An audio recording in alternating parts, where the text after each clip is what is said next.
Genesis chapter 1. In the beginning God created the heavens and the earth. The earth was empty, a formless mass cloaked in darkness, and the Spirit of God was hovering over its surface. Then God said, "Let there be light." And there was light. And God saw that it was good. Then he separated the light from the darkness. God called the light day, and the darkness night. Together these made up one day. And God said, "Let there be space between the waters to separate water from water." And so it was. God made this space to separate the waters above from the waters below. And God called the space sky. This happened on the second day. And God said, "Let the waters beneath the sky be gathered into one place so dry ground may appear." And so it was. God named the dry ground land, and the waters seas. And God saw that it was good. Then God said, "Let the land burst forth with every sort of grass and seed-bearing plant.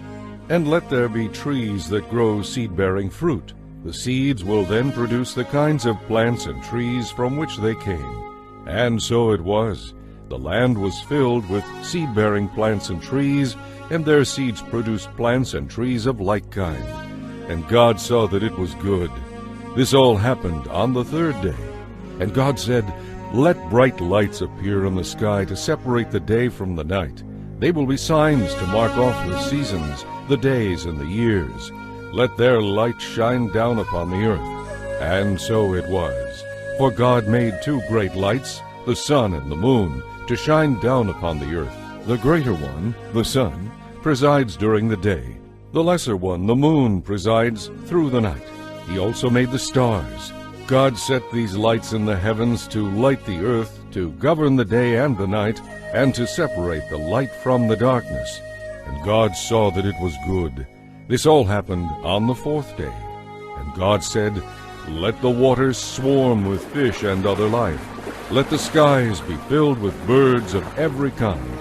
So God created great sea creatures and every sort of fish and every kind of bird. And God saw that it was good. Then God blessed them, saying, "Let the fish multiply and fill the oceans. Let the birds increase and fill the earth." This all happened on the fifth day. And God said, "Let the earth bring forth every kind of animal, livestock, small animals, and wildlife." And so it was. God made all sorts of wild animals, livestock, and small animals, each able to reproduce more of its own kind. And God saw that it was good. Then God said, "Let us make people in our image, to be like ourselves. They will be masters over all life, the fish in the sea, the birds in the sky, and all the livestock, wild animals, and small animals." So God created people in his own image. God patterned them after himself. Male and female, he created them. God blessed them and told them, "Multiply and fill the earth and subdue it. Be masters over the fish and birds and all the animals." And God said, "Look, I have given you the seed-bearing plants throughout the earth and all the fruit trees for your food. And I have given all the grasses and other green plants to the animals and birds for their food." And so it was. Then God looked over all he had made, and he saw that it was excellent in every way. This all happened on the sixth day. Chapter 2. So the creation of the heavens and the earth and everything in them was completed. On the seventh day, having finished his task, God rested from all his work. And God blessed the seventh day and declared it holy, because it was the day when he rested from his work of creation. This is the account of the creation of the heavens and the earth. When the Lord God made the heavens and the earth, there were no plants or grain growing on the earth, for the Lord God had not sent any rain, and no one was there to cultivate the soil. But water came up out of the ground, and watered all the land. And the Lord God formed a man's body from the dust of the ground, and breathed into it the breath of life, and the man became a living person. Then the Lord God planted a garden in Eden in the east, and there he placed the man he had created. And the Lord God planted all sorts of trees in the garden, beautiful trees that produced delicious fruit. At the center of the garden he placed the tree of life, and the tree of the knowledge of good and evil. A river flowed from the land of Eden, watering the garden, and then dividing into 4 branches. One of these branches is the Pishon, which flows around the entire land of Havilah, where gold is found. The gold of that land is exceptionally pure. Aromatic resin and onyx stone are also found there. The second branch is the Gihon, which flows around the entire land of Cush. The third branch is the Tigris, which flows to the east of Ashur. The fourth branch is the Euphrates. The Lord God placed the man in the Garden of Eden to tend and care for it.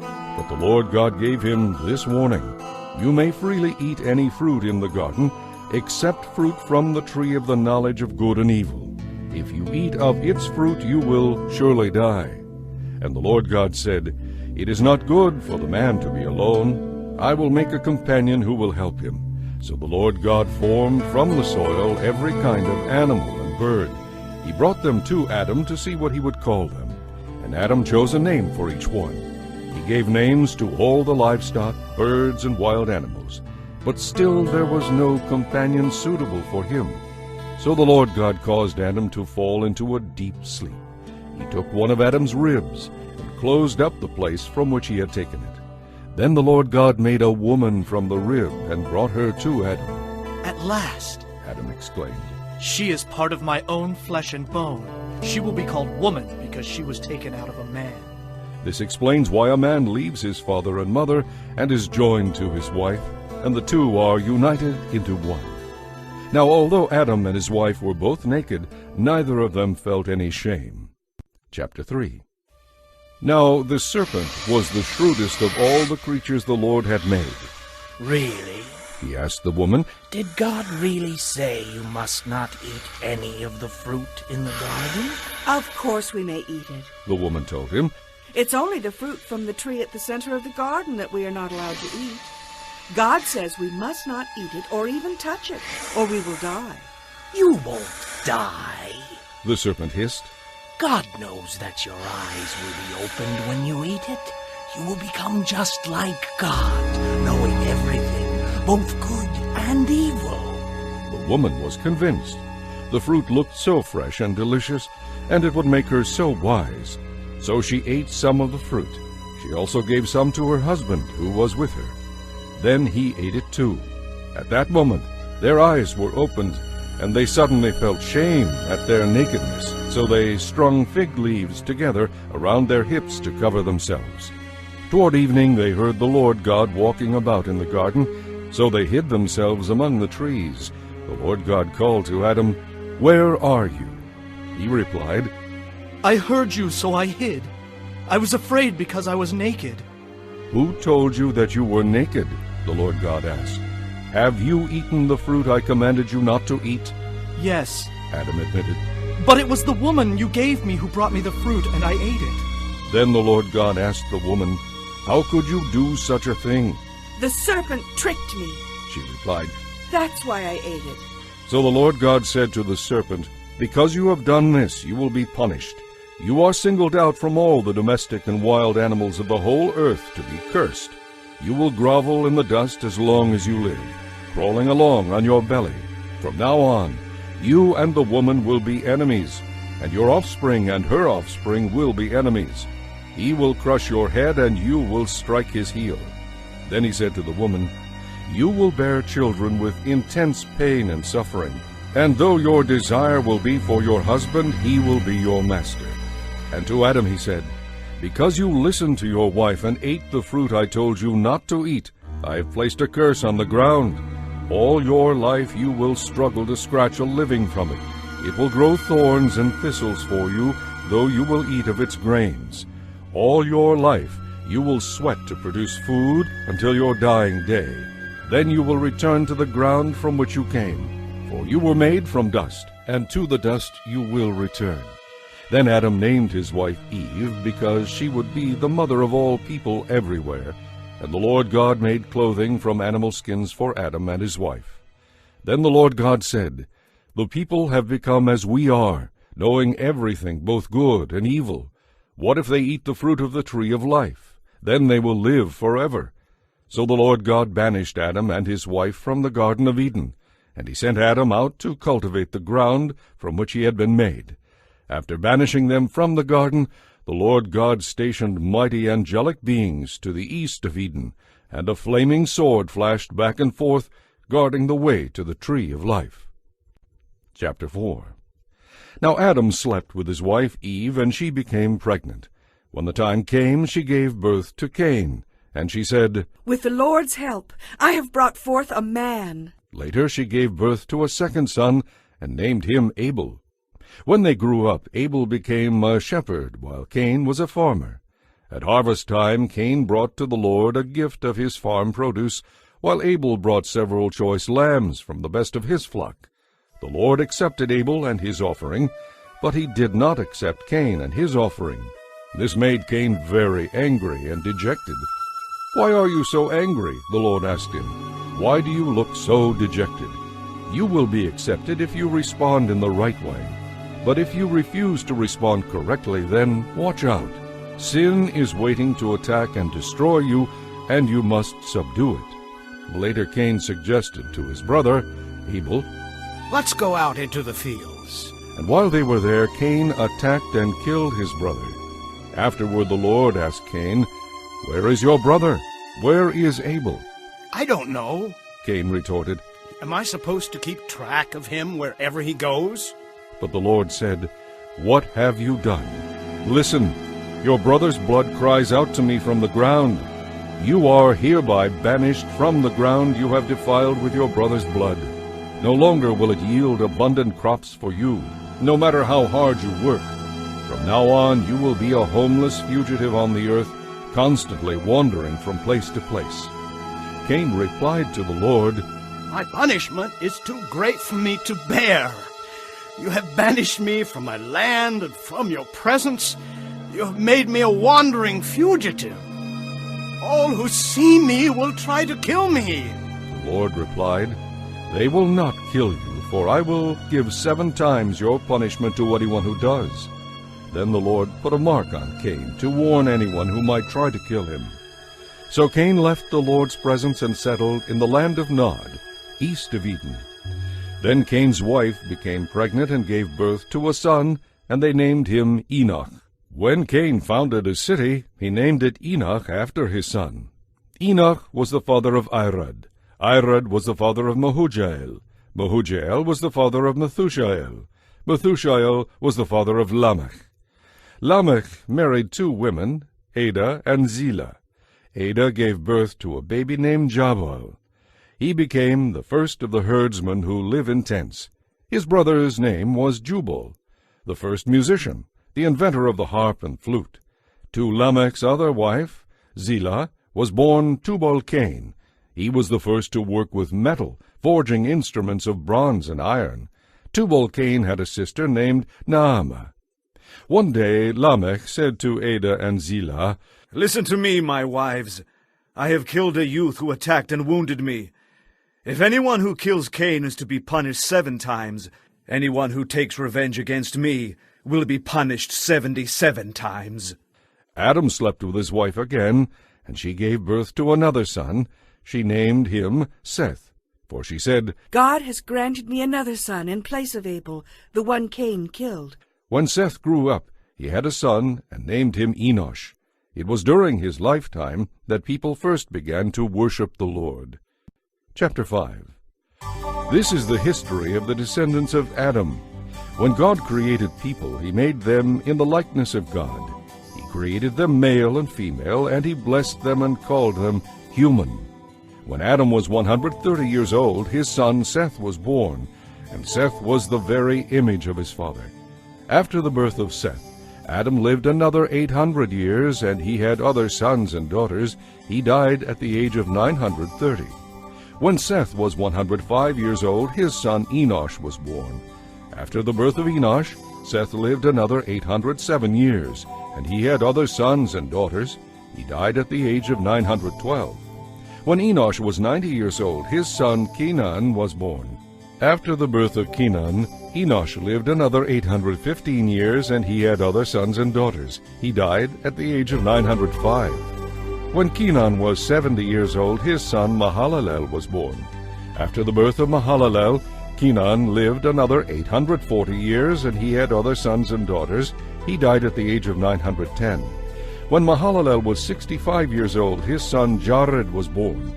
After the birth of Jared, Mahalalel lived 830 years, and he had other sons and daughters. He died at the age of 895.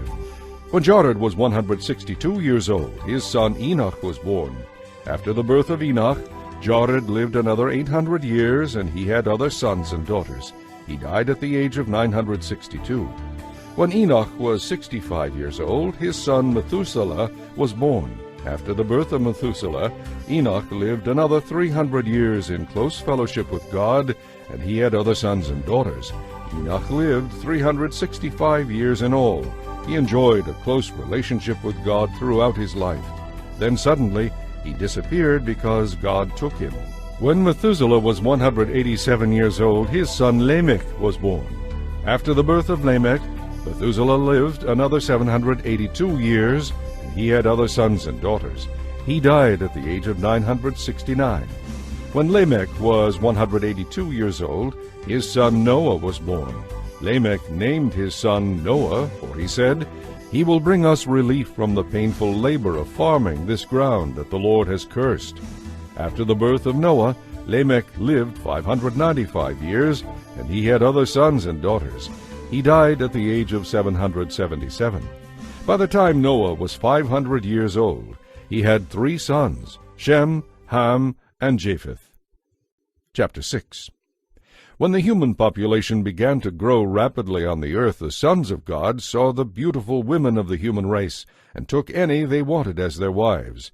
Then the Lord said, "My spirit will not put up with humans for such a long time, for they are only mortal flesh.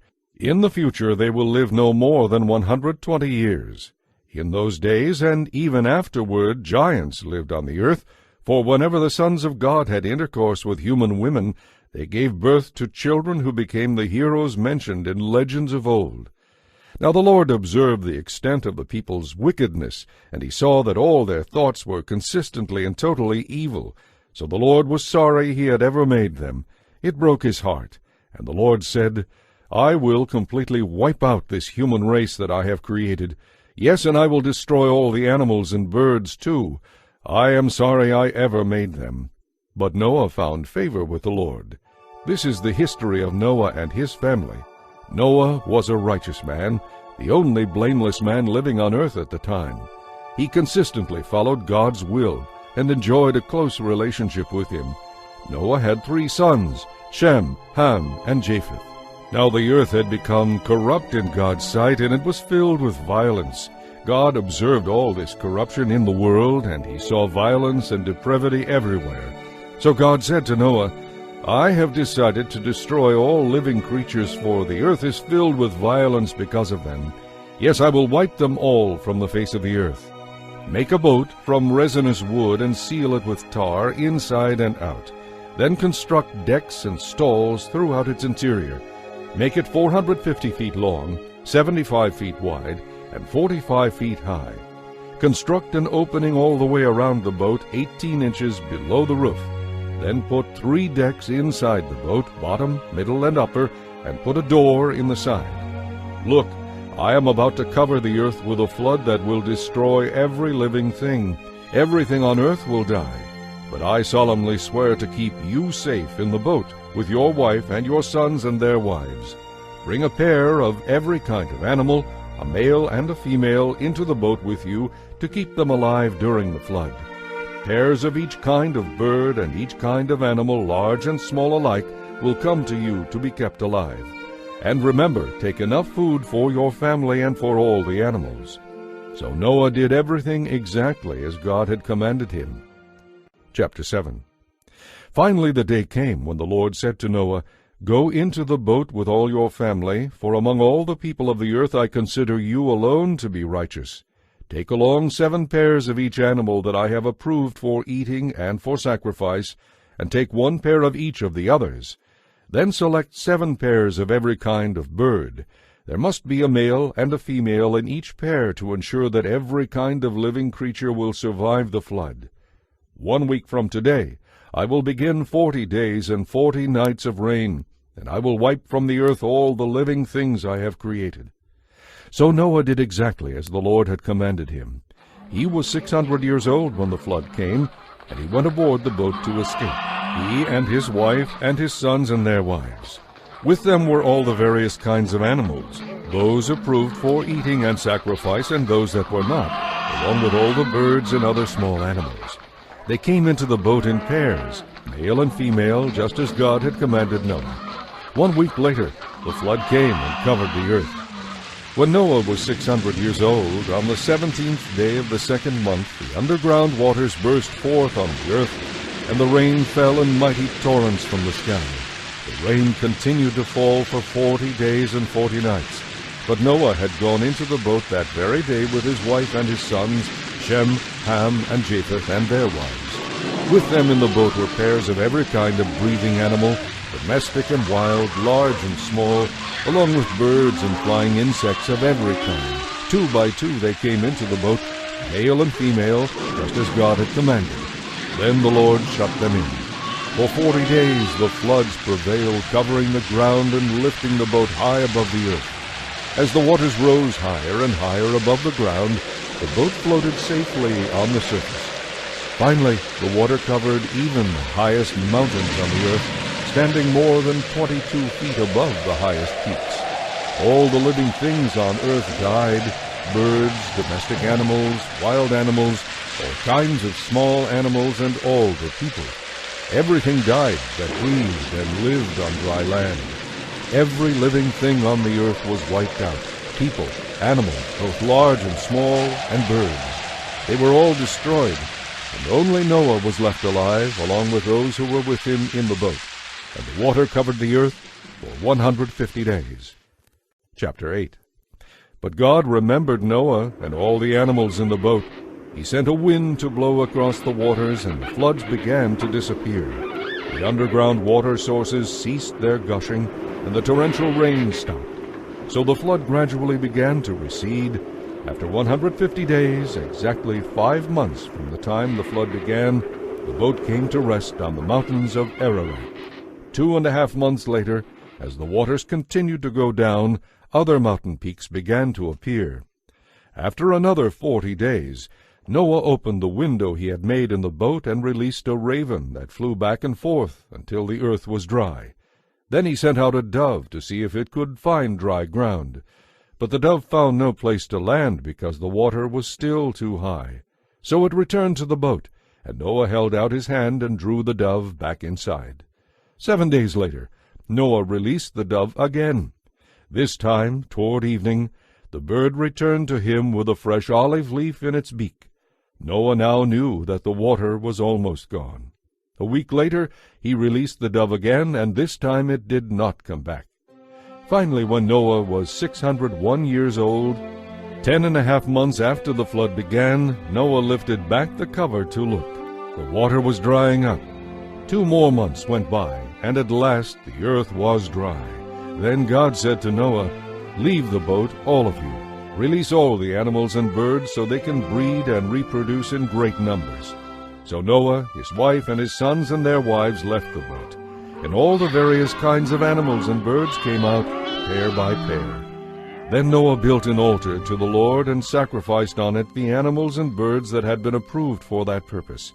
And the Lord was pleased with the sacrifice and said to himself, "I will never again curse the earth, destroying all living things, even though people's thoughts and actions are bent toward evil from childhood. As long as the earth remains, there will be springtime and harvest, cold and heat, winter and summer, day and night." Chapter 9. God blessed Noah and his sons and told them, "Multiply and fill the earth. All the wild animals, large and small, and all the birds and fish will be afraid of you. I have placed them in your power. I have given them to you for food, just as I have given you grain and vegetables. But you must never eat animals that still have their lifeblood in them, and murder is forbidden. Animals that kill people must die, and any person who murders must be killed. Yes, you must execute anyone who murders another person, for to kill a person is to kill a living being made in God's image. Now you must have many children, and repopulate the earth. Yes, multiply and fill the earth. Then God told Noah and his sons, I am making a covenant with you and your descendants, and with the animals you brought with you, all these birds and livestock and wild animals. I solemnly promise never to send another flood to kill all living creatures and destroy the earth. And God said, I am giving you a sign as evidence of my eternal covenant with you and all living creatures. I have placed my rainbow in the clouds. It is the sign of my permanent promise to you and to all the earth. When I send clouds over the earth, the rainbow will be seen in the clouds. And I will remember my covenant with you and with everything that lives. Never again will there be a flood that will destroy all life. When I see the rainbow in the clouds, I will remember the eternal covenant between God and every living creature on earth. Then God said to Noah, Yes, this is the sign of my covenant with all the creatures of the earth. Shem, Ham, and Japheth, the three sons of Noah, survived the flood with their father. Ham is the ancestor of the Canaanites. From these three sons of Noah came all the people now scattered across the earth. After the flood, Noah became a farmer and planted a vineyard. One day he became drunk on some wine he had made and lay naked in his tent. Ham, the father of Canaan, saw that his father was naked and went outside and told his brothers. Shem and Japheth took a robe, held it over their shoulders, walked backward into the tent, and covered their father's naked body. As they did this, they looked the other way so they wouldn't see him naked. When Noah woke up from his drunken stupor, he learned what Ham, his youngest son, had done. Then he cursed the descendants of Canaan, the son of Ham. A curse on the Canaanites! May they be the lowest of servants to the descendants of Shem and Japheth. Then Noah said, May Shem be blessed by the Lord my God, and may Canaan be his servant. May God enlarge the territory of Japheth, and may he share the prosperity of Shem, and let Canaan be his servant. Noah lived another 350 years after the flood. He was 950 years old when he died. Chapter 10. This is the history of the families of Shem, Ham, and Japheth, the three sons of Noah. Many children were born to them after the flood. The descendants of Japheth were Gomer, Magog, Madai, Javan, Tubal, Meshech, and Tiras. The descendants of Gomer were Ashkenaz, Riphath, and Togarmah. The descendants of Javan were Elisha, Tarshish, Kittim, and Rodanim. Their descendants became the seafaring peoples in various lands, each tribe with its own language. The descendants of Ham were Cush, Mizraim, Put, and Canaan. The descendants of Cush were Seba, Havilah, Sabta, Raamah, and Sabteka. The descendants of Raamah were Sheba and Dedan. One of Cush's descendants was Nimrod, who became a heroic warrior. He was a mighty hunter in the Lord's sight. His name became proverbial, and people would speak of someone as being like Nimrod, a mighty hunter in the Lord's sight. He built the foundation for his empire in the land of Babylonia, with the cities of Babel, Erech, Akkad, and Calneh. From there he extended his reign to Assyria, where he built Nineveh, Rehoboth-ir, Calah, and Resen, the main city of the empire located between Nineveh and Calah. Mizraim was the ancestor of the Ludites, Anamites, Lehabites, Naphtuhites, Pathrushites, Kasluhites, and the Kaphtorites, from whom the Philistines came. Canaan's oldest son was Sidon, the ancestor of the Sidonians. Canaan was also the ancestor of the Hittites, Jebusites, Amorites, Girgashites, Hivites, Archites, Sinites, Arvadites, Zemarites, and Hamathites. Eventually, the territory of Canaan spread from Sidon to Gerar, near Gaza, and to Sodom, Gomorrah, Admah, and Zeboim, near Lasha. These were the descendants of Ham, identified according to their tribes, languages, territories, and nations. Sons were also born to Shem, the older brother of Japheth. Shem was the ancestor of all the descendants of Eber. The descendants of Shem were Elam, Ashur, Arphaxad, Lud, and Aram. The descendants of Aram were Uz, Hul, Gether, and Mash. Arphaxad was the father of Shelah, and Shelah was the father of Eber. Eber had 2 sons. The first was named Peleg, division, for during his lifetime the people of the world were divided into different language groups and dispersed. His brother's name was Joktan. Joktan was the ancestor of Almodad, Sheleph, Hazarmaveth, Jirah, Hadoram, Uzal, Dikla, Obal, Abimael, Sheba, Ophir, Havilah, and Jobab.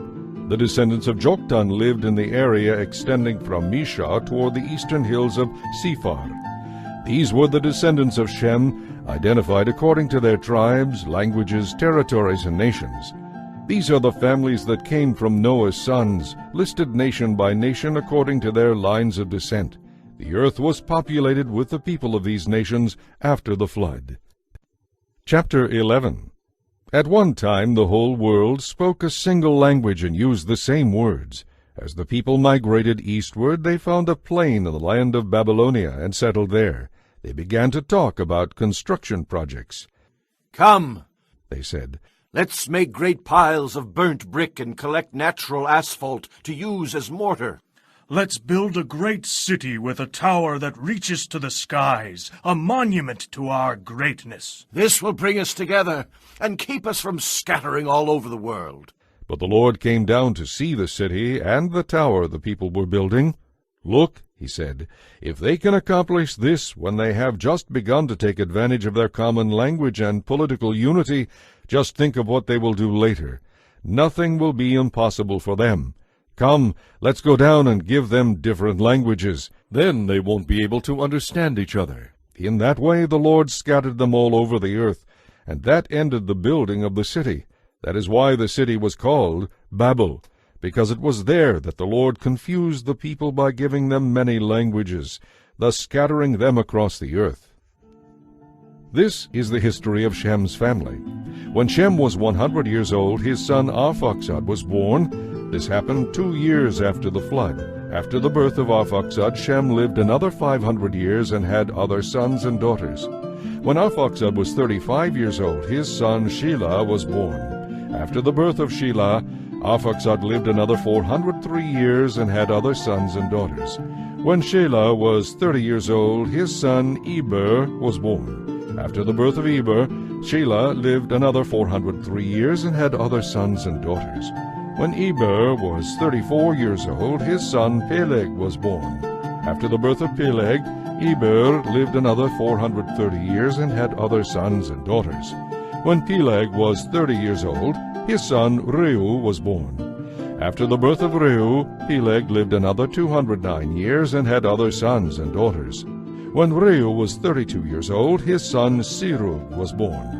After the birth of Serug, Reu lived another 207 years and had other sons and daughters.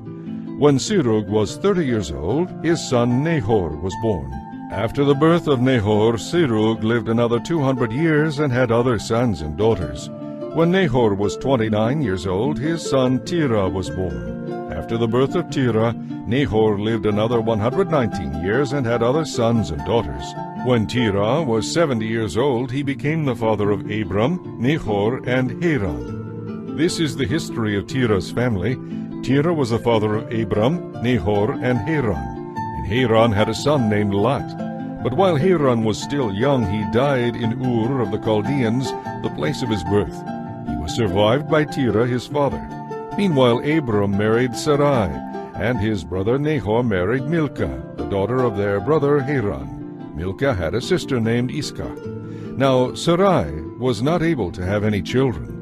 Terah took his son Abram, his daughter-in-law Sarai, and his grandson Lot, his son Haran's child, and left Ur of the Chaldeans to go to the land of Canaan. But they stopped instead at the village of Haran and settled there. Terah lived for 205 years and died while still at Haran. Chapter 12. Then the Lord told Abram, "Leave your country, your relatives, and your father's house, and go to the land that I will show you. I will cause you to become the father of a great nation. I will bless you and make you famous, and I will make you a blessing to others. I will bless those who bless you, and curse those who curse you. All the families of the earth will be blessed through you. So Abram departed as the Lord had instructed him, and Lot went with him. Abram was 75 years old when he left Haran.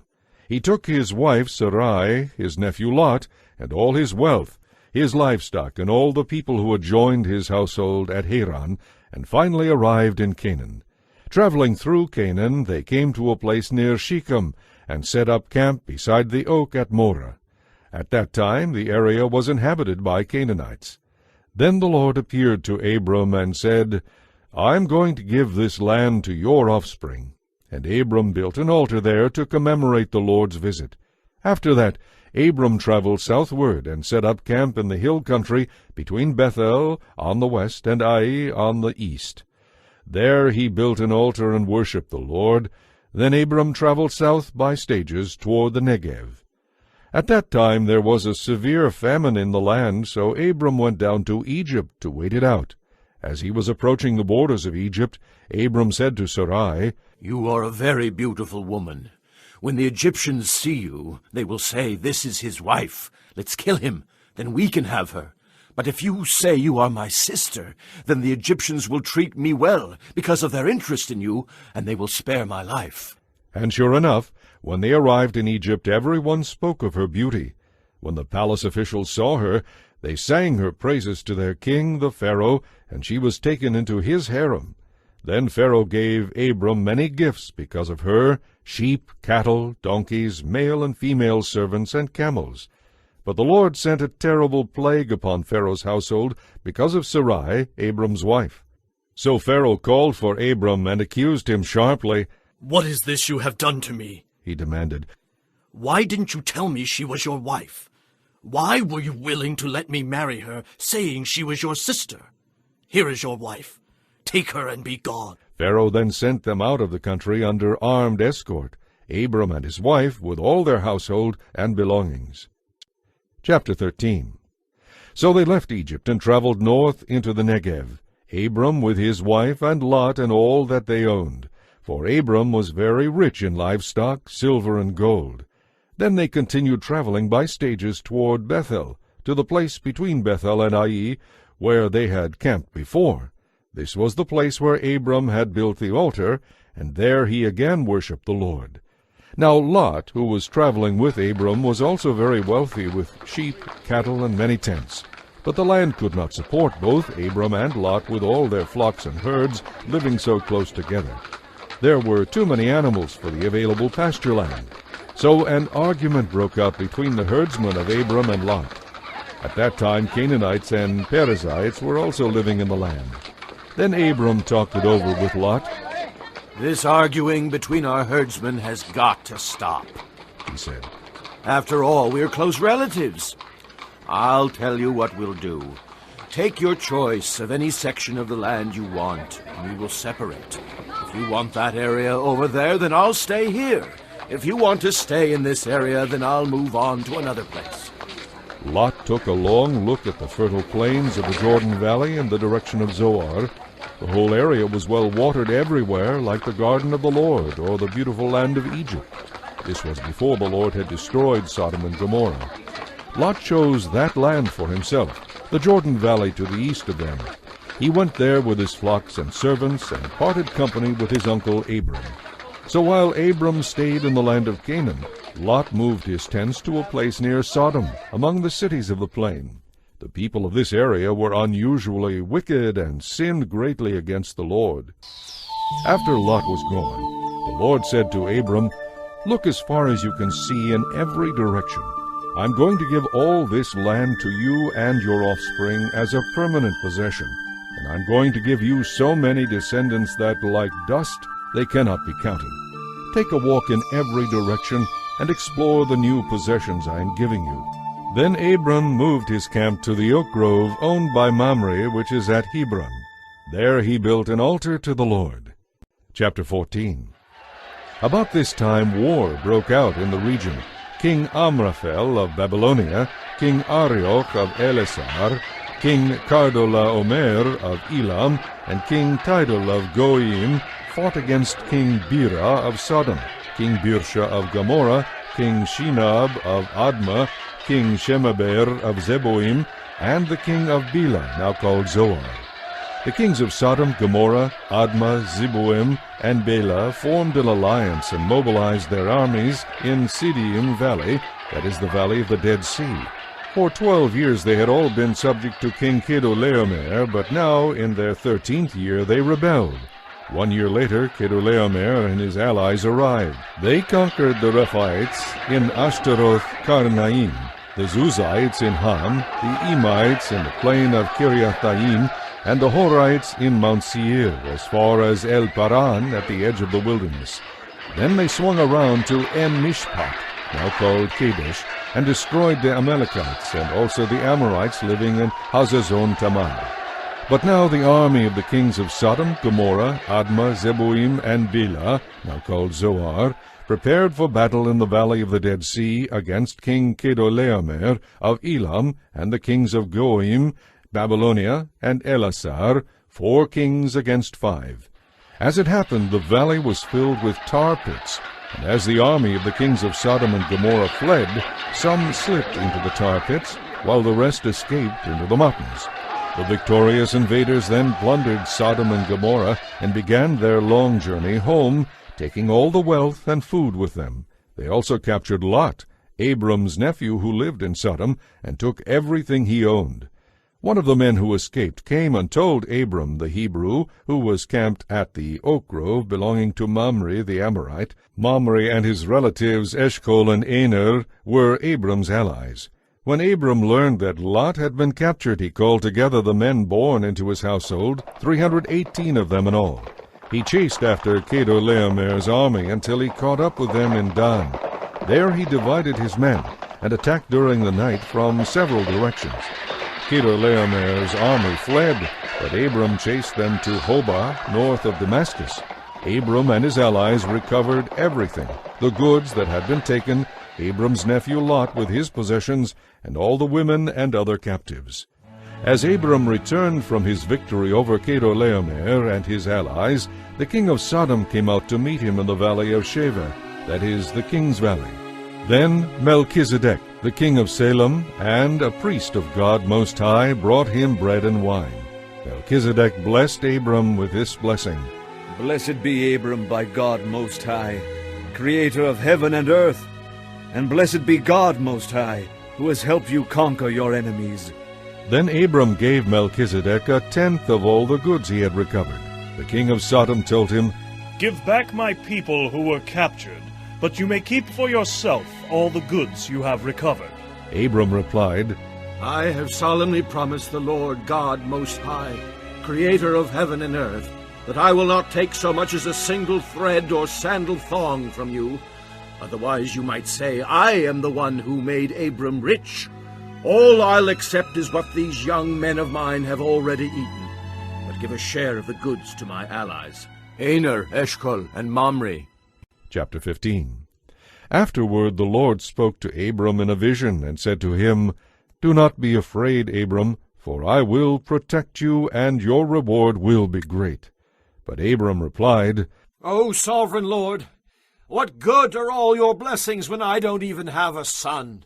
Since I don't have a son, Eliezer of Damascus, a servant in my household, will inherit all my wealth. You have given me no children, so one of my servants will have to be my heir. Then the Lord said to him, No, your servant will not be your heir, for you will have a son of your own to inherit everything I am giving you.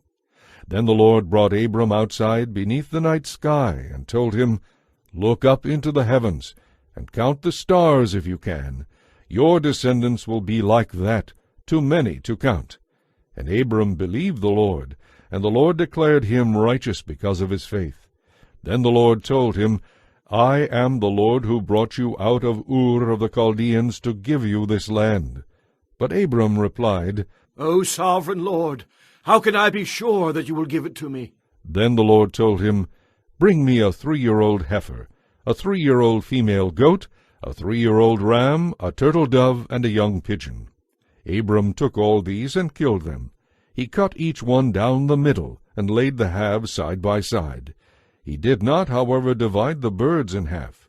Some vultures came down to eat the carcasses, but Abram chased them away. That evening, as the sun was going down, Abram fell into a deep sleep. He saw a terrifying vision of darkness and horror.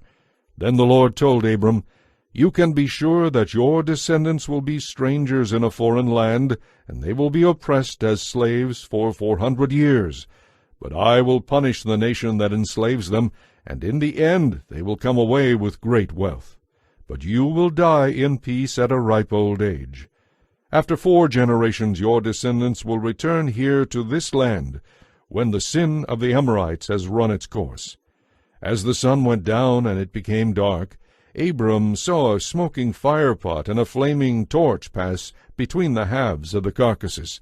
So the Lord made a covenant with Abraham that day, and said, "I have given this land to your descendants, all the way from the border of Egypt to the great Euphrates River, the land of the Kenites, Kenizzites, Kadmonites, Hittites, Perizzites, Rephaites, Amorites, Canaanites, Girgashites, and Jebusites." Chapter 16. But Sarai, Abram's wife, had no children. So Sarai took her servant, an Egyptian woman named Hagar, and gave her to Abram so she could bear his children. "The Lord has kept me from having any children," Sarai said to Abram. "Go and sleep with my servant. Perhaps I can have children through her." And Abram agreed. So Sarai, Abram's wife, took Hagar the Egyptian servant, and gave her to Abram as a wife. This happened 10 years after Abram first arrived in the land of Canaan. So Abram slept with Hagar, and she became pregnant. When Hagar knew she was pregnant, she began to treat her mistress Sarai with contempt. Then Sarai said to Abram, "It's all your fault. Now this servant of mine is pregnant, and she despises me, though I myself gave her the privilege of sleeping with you. The Lord will make you pay for doing this to me." Abram replied, "Since she is your servant, you may deal with her as you see fit." So Sarai treated her harshly, and Hagar ran away. The angel of the Lord found Hagar beside a desert spring along the road to Shur. The angel said to her, "Hagar, Sarai's servant, where have you come from, and where are you going?" "I am running away from my mistress," she replied. Then the angel of the Lord said, "Return to your mistress and submit to her authority." The angel added, "I will give you more descendants than you can count." And the angel also said, "You are now pregnant and will give birth to a son. You are to name him Ishmael, for the Lord has heard about your misery. This son of yours will be a wild one, free and untamed as a wild donkey. He will be against everyone, and everyone will be against him. Yes, he will live at odds with the rest of his brothers." Thereafter Hagar referred to the Lord who had spoken to her as the God who sees me, for she said, "I have seen the one who sees me." Later that well was named Bir Lahairoi, and it can still be found between Kadesh and Bered. So Hagar gave Abram a son, and Abram named him Ishmael. Abram was 86 years old at that time. Chapter 17. When Abram was 99 years old, the Lord appeared to him and said, "I am God Almighty. Serve me faithfully and live a blameless life. I will make a covenant with you by which I will guarantee to make you into a mighty nation." At this, Abram fell face down in the dust. Then God said to him, "This is my covenant with you.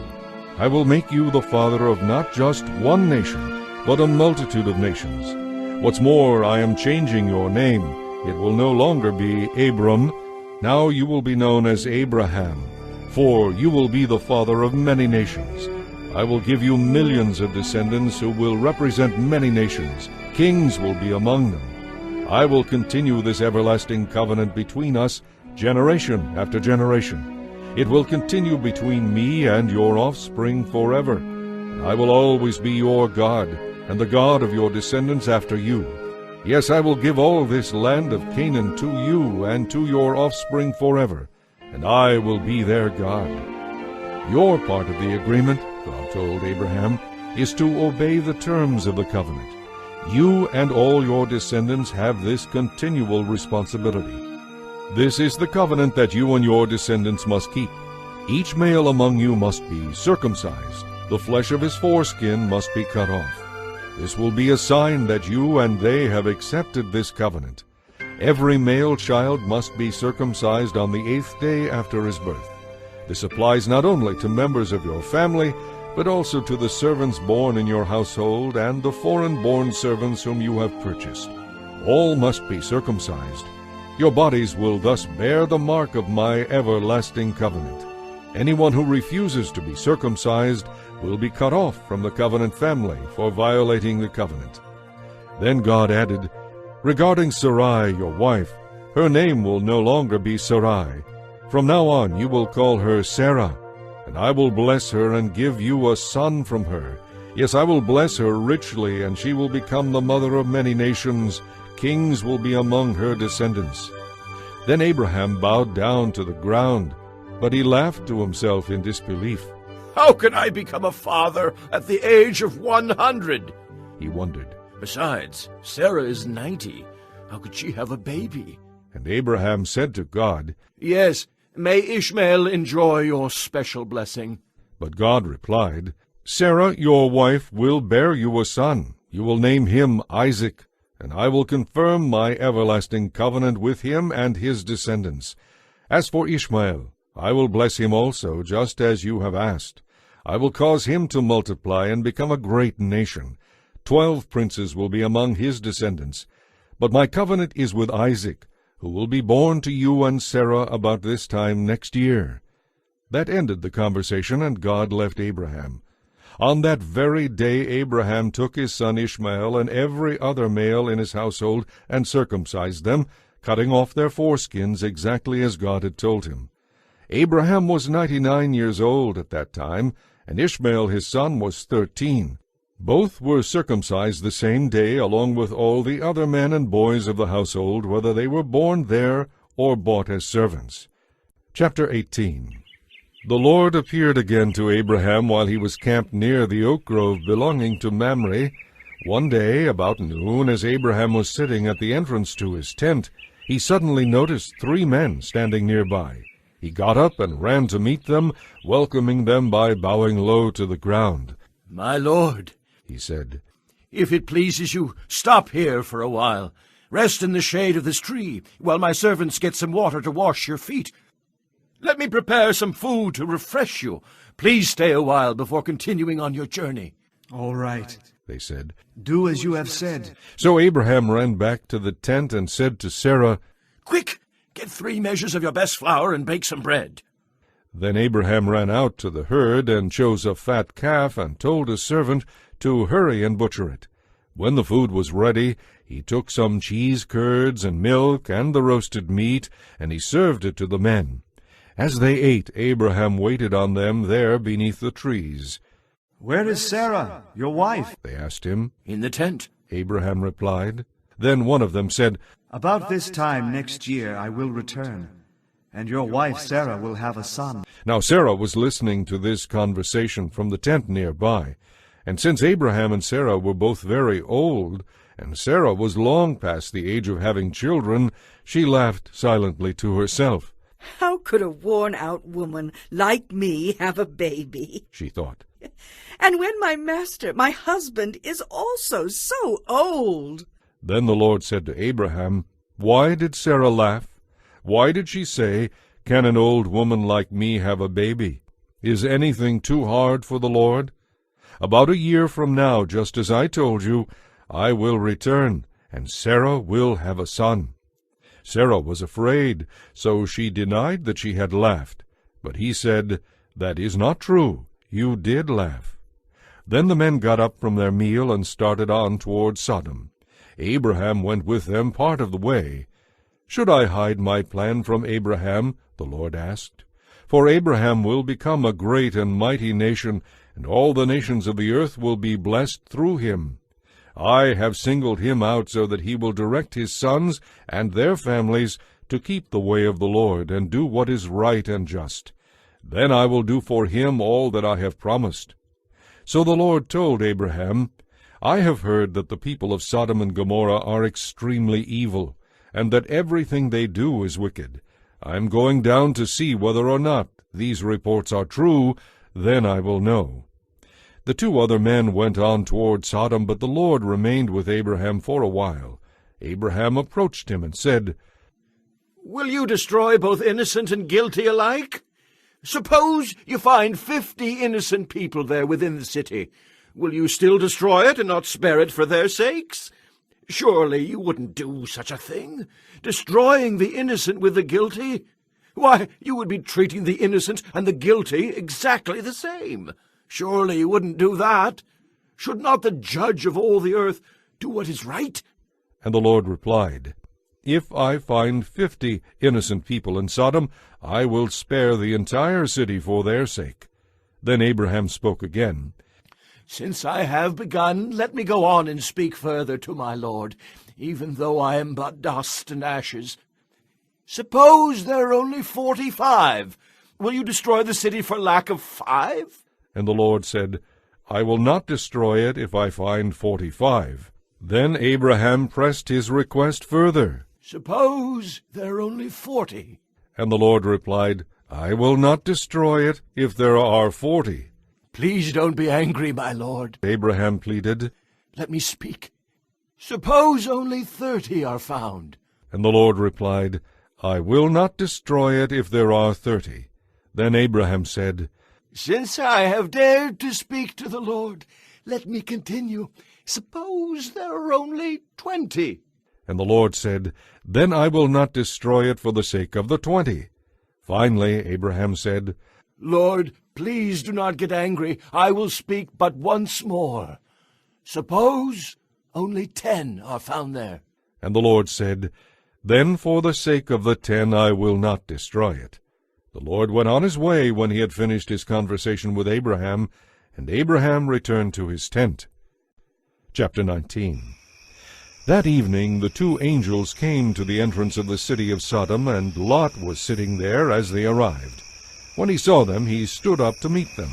Then he welcomed them and bowed low to the ground. My lords, He said, come to my home to wash your feet and be my guests for the night. You may then get up in the morning as early as you like and be on your way again. Oh, no. They said. We'll just spend the night out here in the city square. But Lot insisted.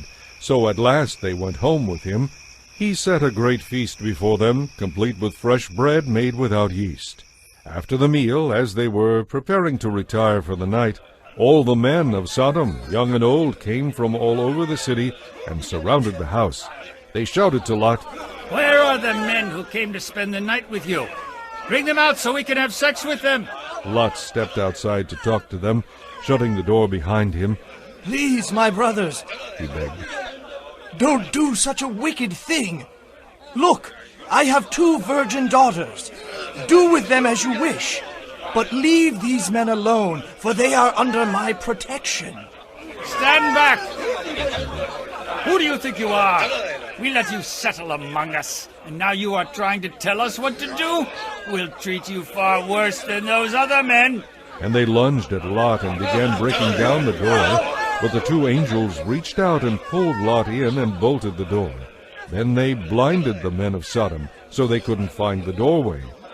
Do you have any other relatives here in the city? The angels asked. Get them out of this place, sons-in-law, sons, daughters, or anyone else, for we will destroy the city completely. The stench of the place has reached the Lord, and he has sent us to destroy it. So Lot rushed out to tell his daughters' fiancés. Quick, get out of this city. The Lord is going to destroy it. But the young men thought he was only joking. At dawn the next morning, the angels became insistent. Hurry! They said to Lot, Take your wife and your 2 daughters who are here.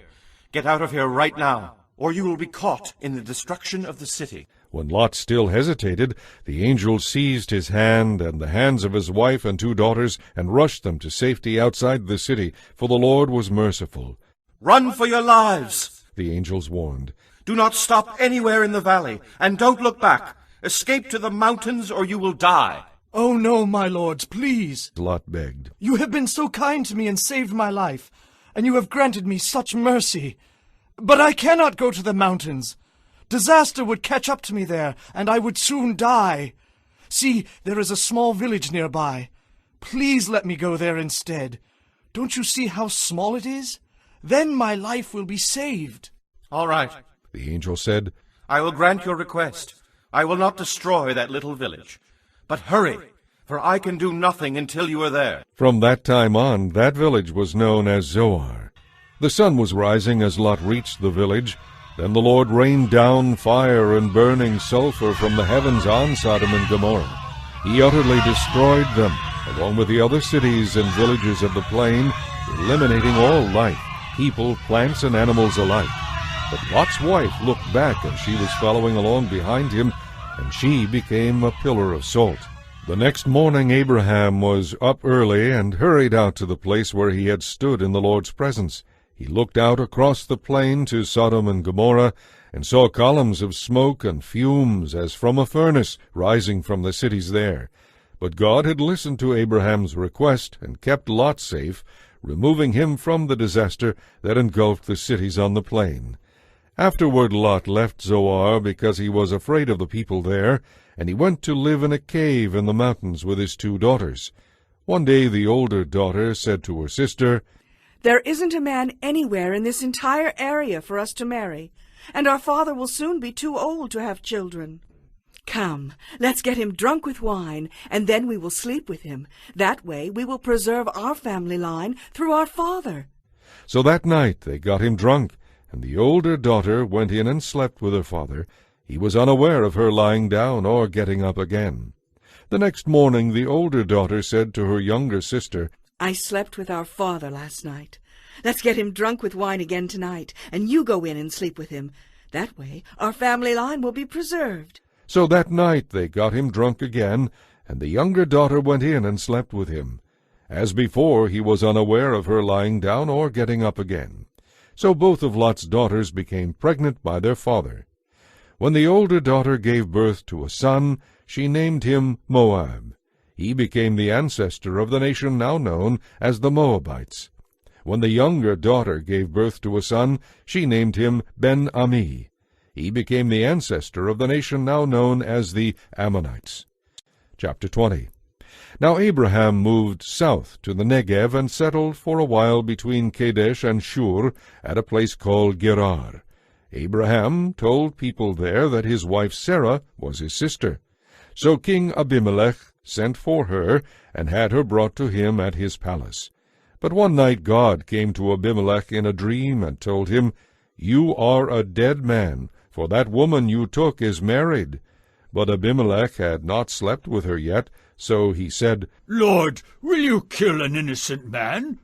Abraham told me she is my sister, and she herself said, Yes, he is my brother. I acted in complete innocence. Yes, I know you are innocent, God replied. That is why I kept you from sinning against me. I did not let you touch her. Now return her to her husband, and he will pray for you, for he is a prophet. Then you will live. But if you don't return her to him, you can be sure that you and your entire household will die. Abimelech got up early the next morning and hastily called a meeting of all his servants. When he told them what had happened, great fear swept through the crowd. Then Abimelech called for Abraham. What is this you have done to us? He demanded. What have I done to you that deserves treatment like this, making me and my kingdom guilty of this great sin? This kind of thing should not be done. Why have you done this to us? Well, Abraham said, I figured this to be a godless place. I thought they will want my wife and will kill me to get her. Besides, she is my sister. We both have the same father, though different mothers, and I married her. When God sent me to travel far from my father's home, I told her, Wherever we go, have the kindness to say that you are my sister. Then Abimelech took sheep and oxen and servants, both men and women, and gave them to Abraham, and he returned his wife Sarah to him. Look over my kingdom, and choose a place where you would like to live.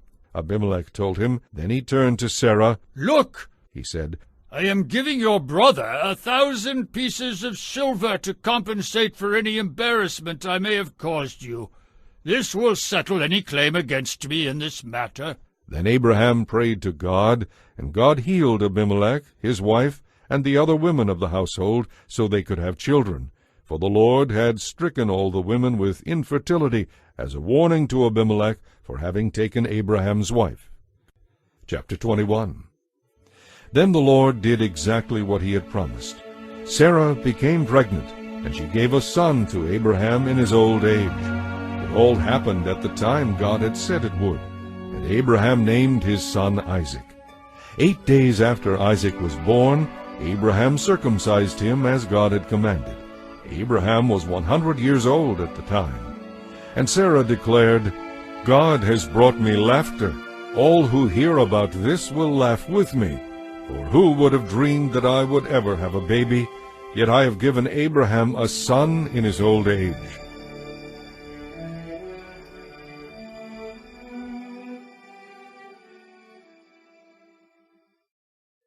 As time went by and Isaac grew and was weaned, Abraham gave a big party to celebrate the happy occasion. But Sarah saw Ishmael, the son of Abraham, and her Egyptian servant Hagar making fun of Isaac.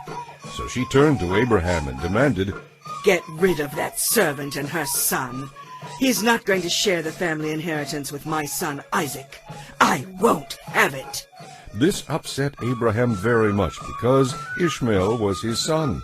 But God told Abraham, Do not be upset over the boy and your servant wife. Do just as Sarah says, for Isaac is the son through whom your descendants will be counted. But I will make a nation of the descendants of Hagar's son, because he also is your son.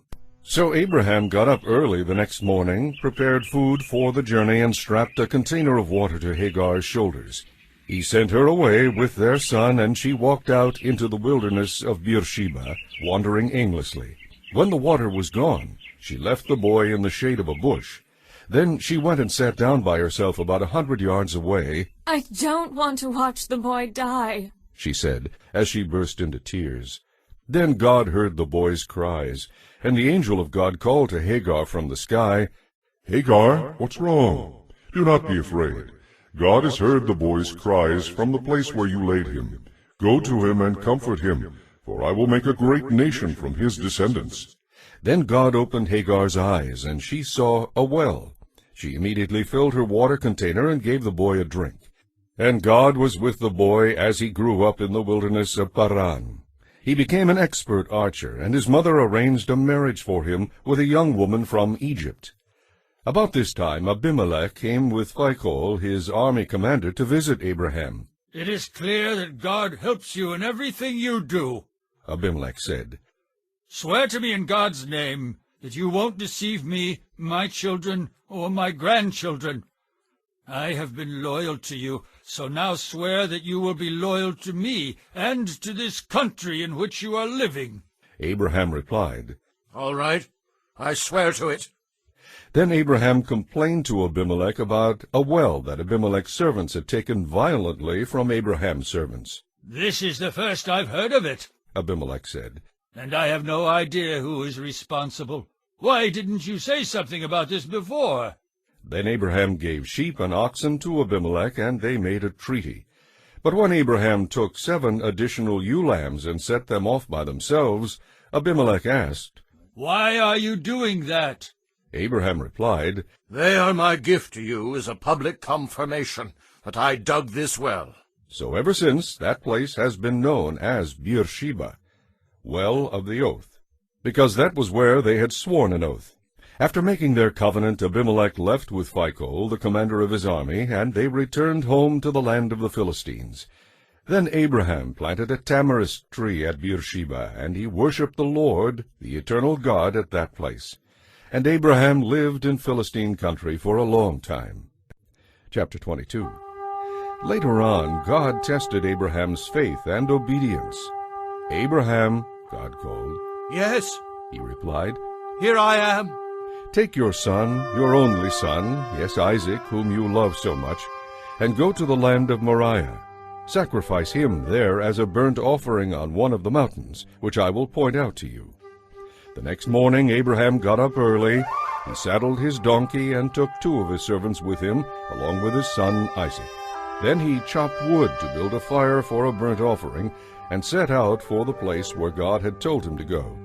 On the 3rd day of the journey, Abraham saw the place in the distance. Stay here with the donkey. Abraham told the young men. "The boy and I will travel a little farther. We will worship there, and then we will come right back." Abraham placed the wood for the burnt offering on Isaac's shoulders, while he himself carried the knife and the fire.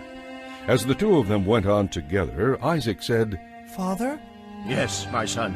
Abraham replied, we have the wood and the fire, said the boy. but where is the lamb for the sacrifice? "God will provide a lamb, my son."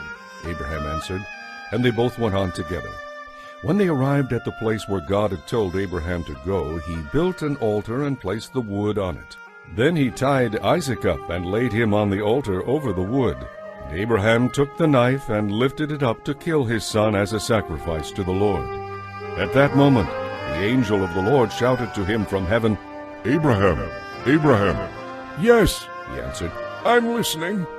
lay down the knife. The angel said, Do not hurt the boy in any way, for now I know that you truly fear God. You have not withheld even your beloved son from me.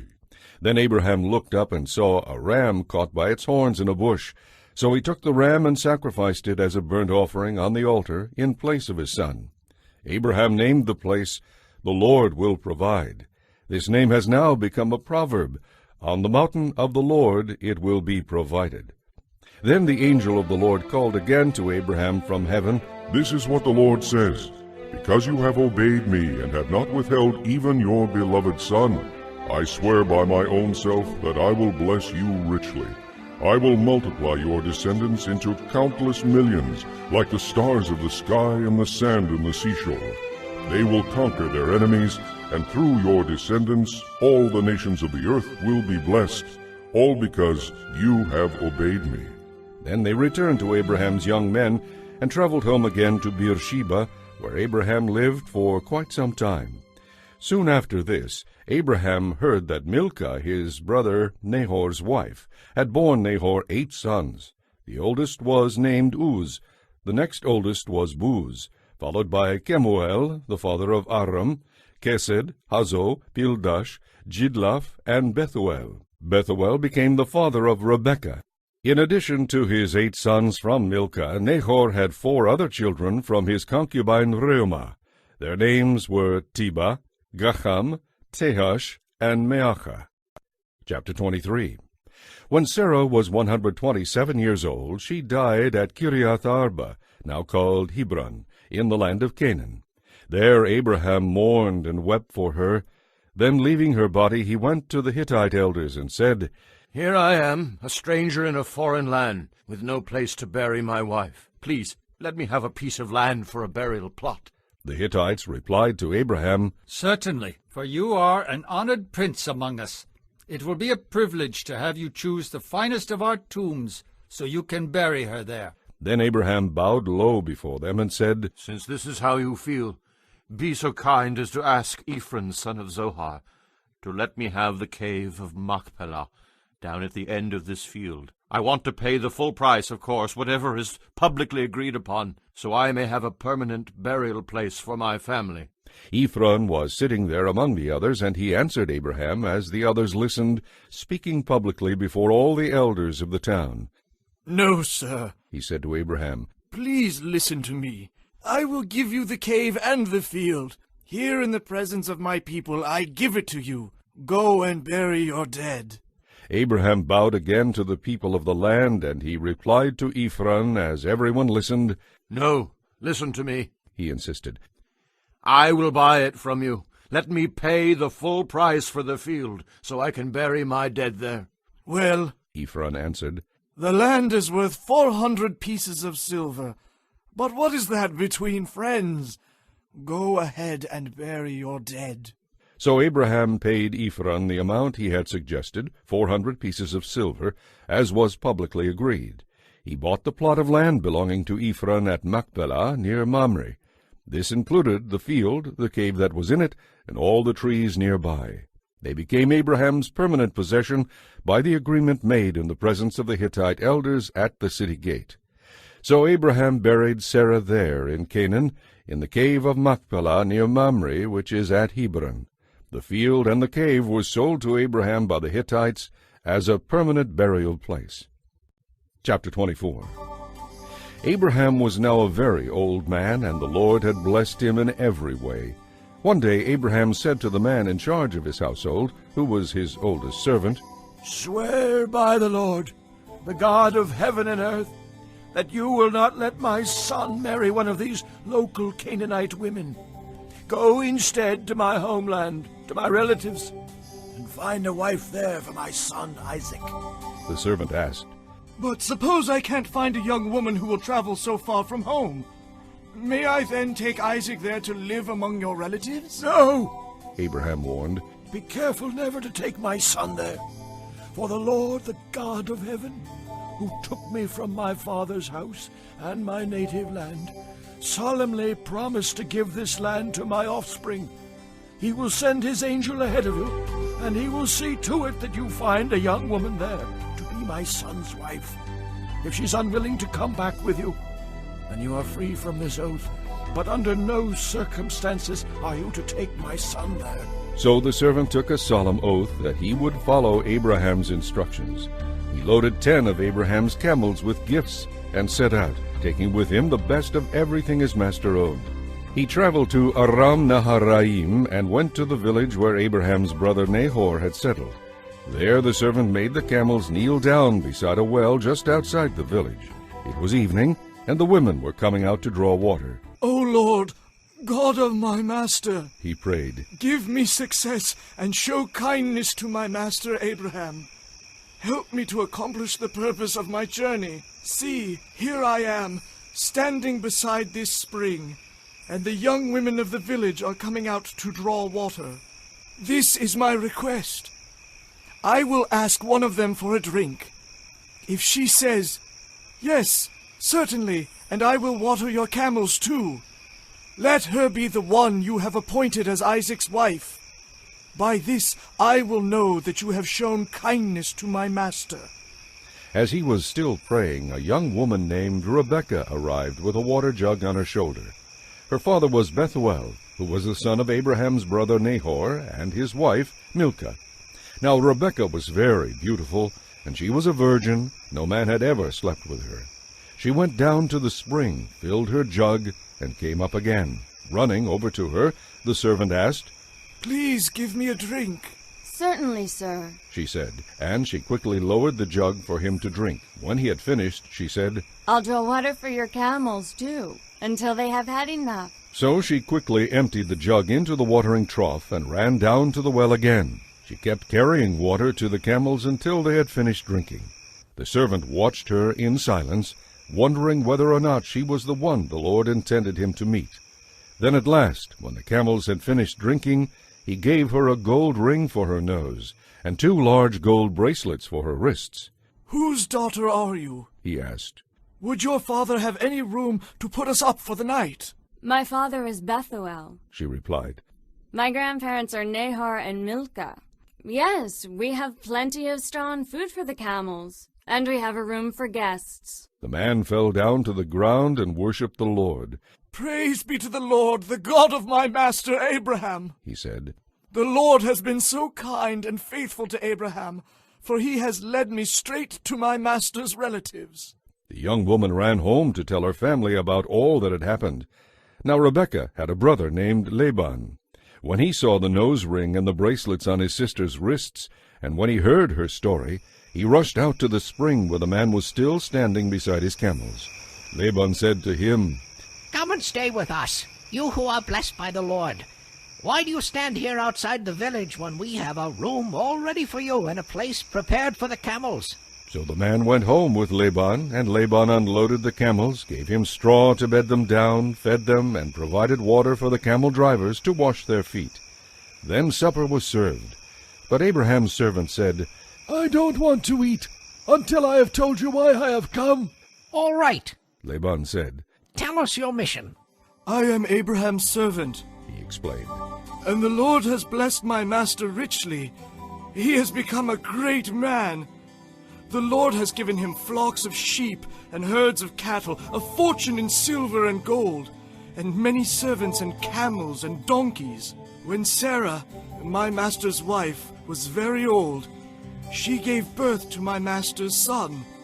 and my master has given him everything he owns. And my master made me swear that I would not let Isaac marry one of the local Canaanite women. Instead, I was to come to his relatives here in this far-off land, to his father's home. I was told to bring back a young woman from here to marry his son.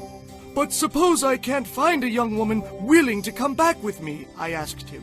You will, he told me. For the Lord, in whose presence I have walked, will send his angel with you and will make your mission successful.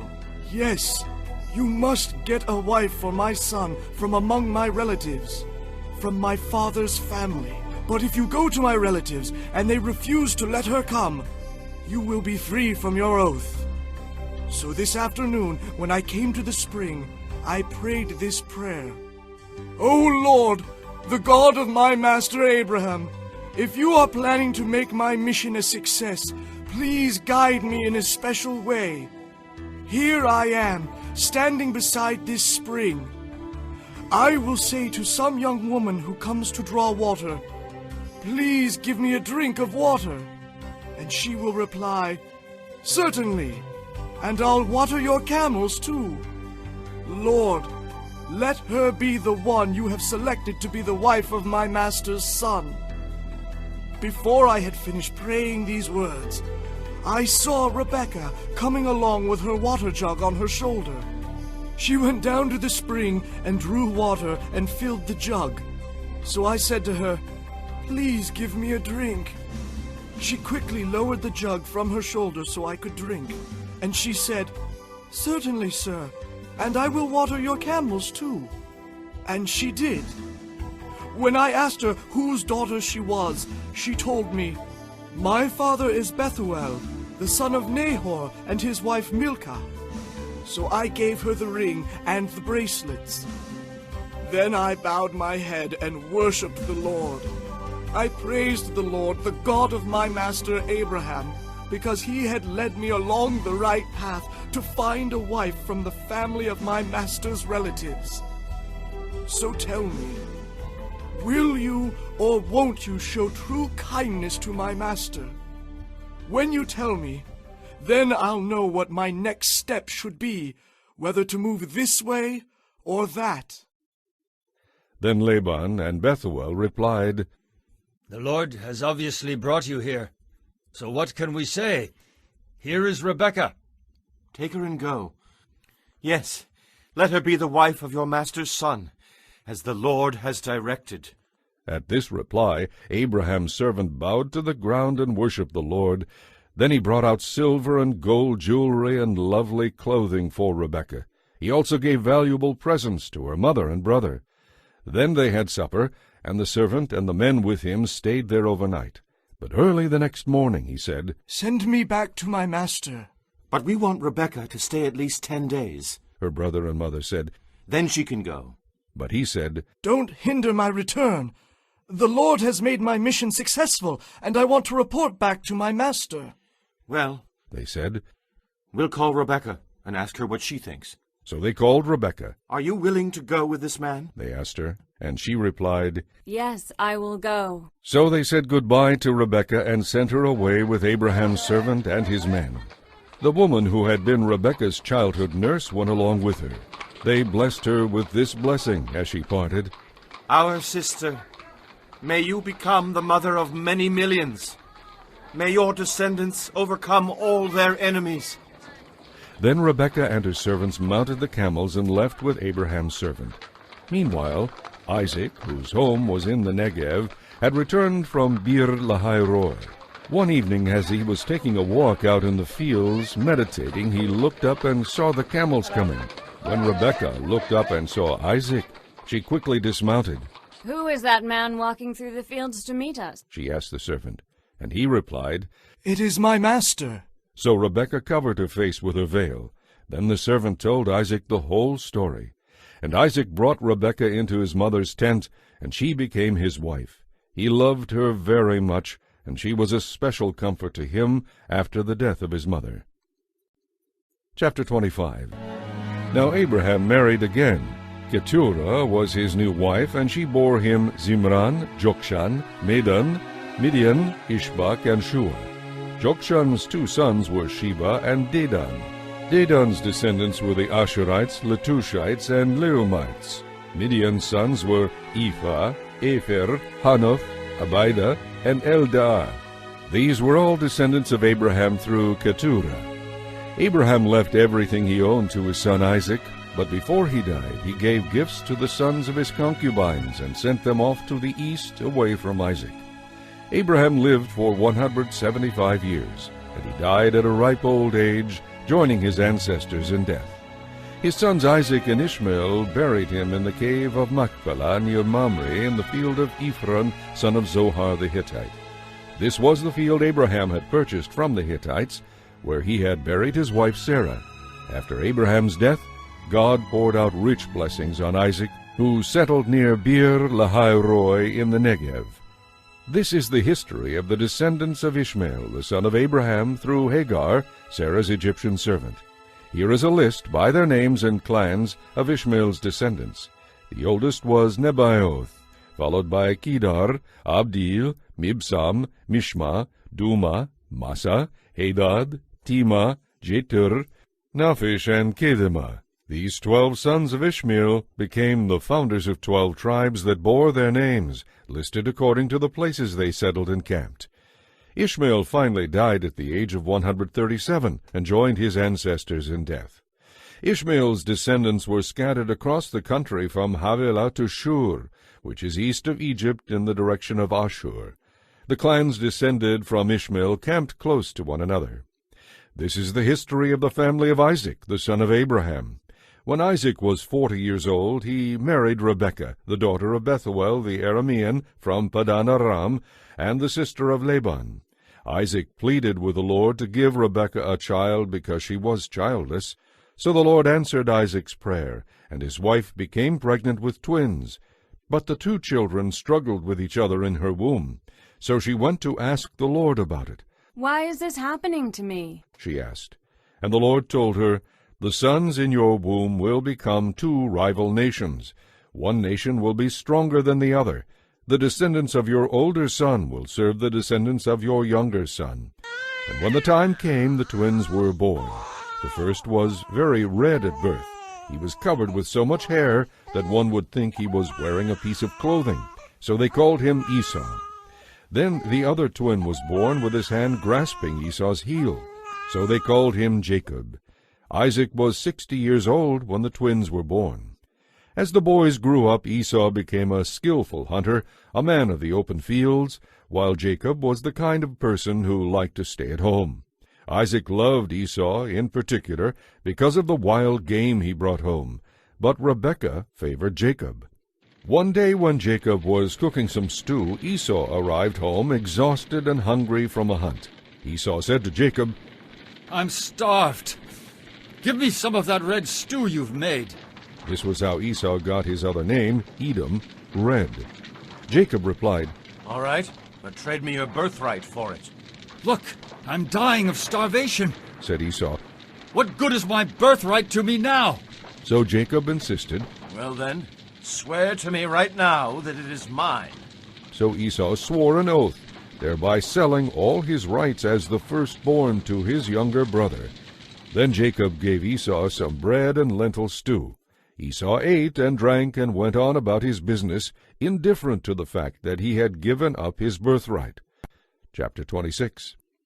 Now a severe famine struck the land, as had happened before in Abraham's time. So Isaac moved to Gerar, where Abimelech, king of the Philistines, lived. The Lord appeared to him there and said, Do not go to Egypt. Do as I say, and stay here in this land. If you do, I will be with you and bless you.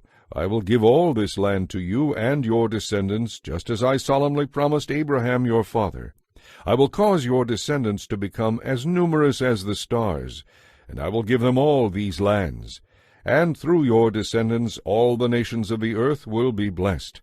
I will do this because Abraham listened to me and obeyed all my requirements, commands, regulations, and laws. So Isaac stayed in Gerar. And when the men there asked him about Rebekah, he said, She is my sister. He was afraid to admit that she was his wife.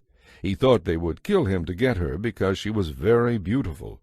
But some time later Abimelech, king of the Philistines, looked out a window and saw Isaac fondling Rebekah. Abimelech called for Isaac and exclaimed, She is obviously your wife. Why did you say she was your sister? Because I was afraid someone would kill me to get her from me. Isaac replied. How could you treat us this way? Abimelech exclaimed. Someone might have taken your wife and slept with her, and you would have made us guilty of great sin. Then Abimelech made a public proclamation. Anyone who harms this man or his wife will die. That year Isaac's crops were tremendous. He harvested 100 times more grain than he planted, for the Lord blessed him. He became a rich man, and his wealth only continued to grow. He acquired large flocks of sheep and goats, great herds of cattle, and many servants. Soon the Philistines became jealous of him, and they filled up all of Isaac's wells with earth. These were the wells that had been dug by the servants of his father Abraham. And Abimelech asked Isaac to leave the country. Go somewhere else, he said, for you have become too rich and powerful for us. So Isaac moved to the Gerar valley and lived there instead. He reopened the wells his father had dug, which the Philistines had filled in after Abraham's death. Isaac renamed them, using the names Abraham had given them. His shepherds also dug in the Gerar valley and found a gushing spring. But then the local shepherds came and claimed the spring. This is our water, they said, and they argued over it with Isaac's herdsmen. So Isaac named the well Argument, because they had argued about it with him. Isaac's men then dug another well, but again there was a fight over it. So Isaac named it Opposition. Abandoning that one, he dug another well, and the local people finally left him alone. So Isaac called it Room Enough, for he said, At last the Lord has made room for us, and we will be able to thrive. From there Isaac moved to Beersheba, where the Lord appeared to him on the night of his arrival. I am the God of your father Abraham, he said. Do not be afraid, for I am with you and will bless you. I will give you many descendants, and they will become a great nation. I will do this because of my promise to Abraham my servant.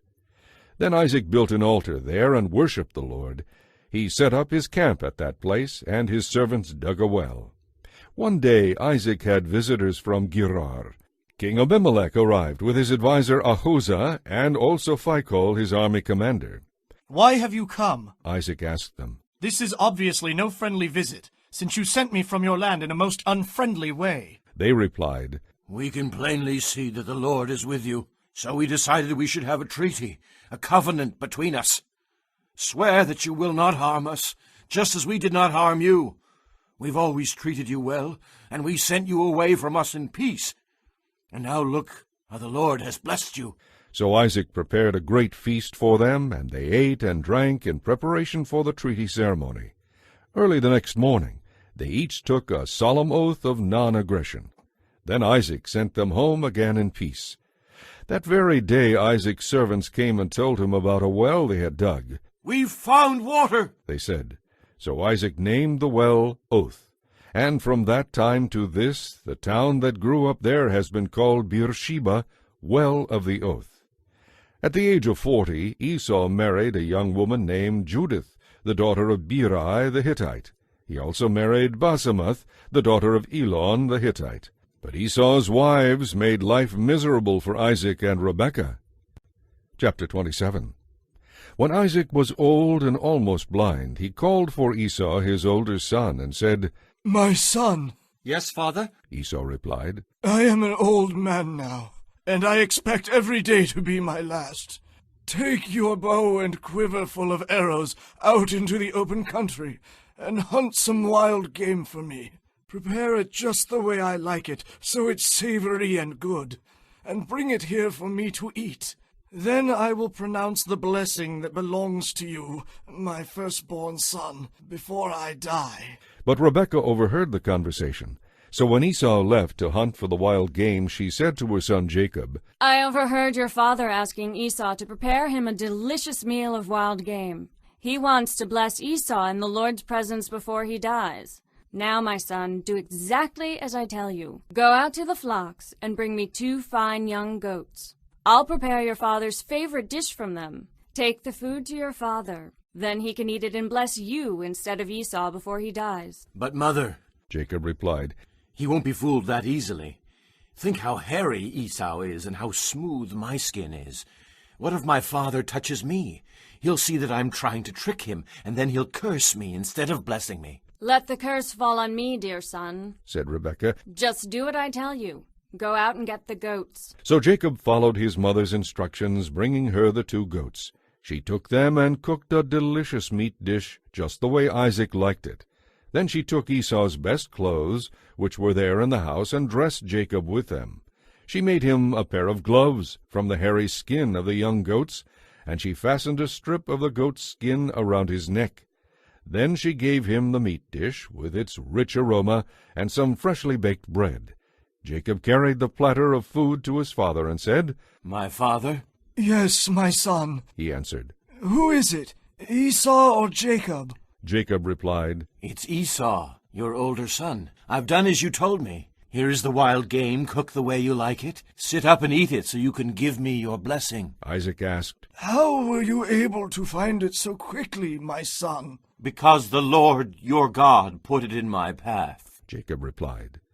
Then Isaac said to Jacob, Come over here. I want to touch you to make sure you really are Esau. So Jacob went over to his father, and Isaac touched him. The voice is Jacob's, but the hands are Esau's, Isaac said to himself, but he did not recognize Jacob because Jacob's hands felt hairy, just like Esau's.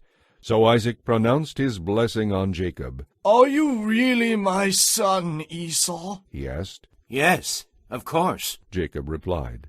Then Isaac said, Now, my son, bring me the meat. I will eat it, and then I will give you my blessing. So Jacob took the food over to his father, and Isaac ate it. He also drank the wine that Jacob served him.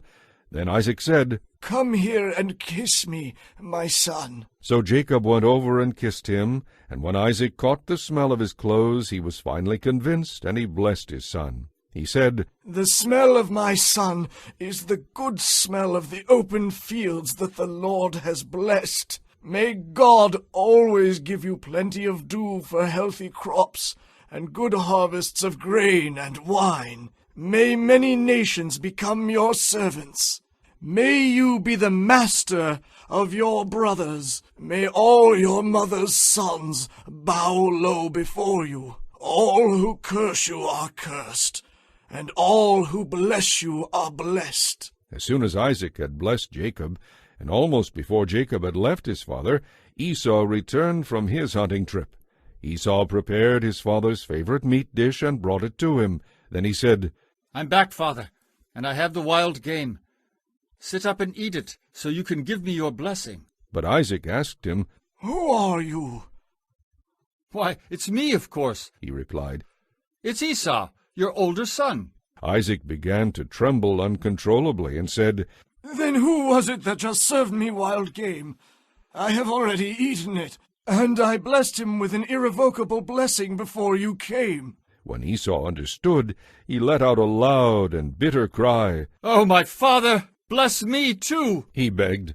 But Isaac said, Your brother was here, and he tricked me. He has carried away your blessing. Esau said bitterly, No wonder his name is Jacob, for he has deceived me twice, first taking my birthright, and now stealing my blessing.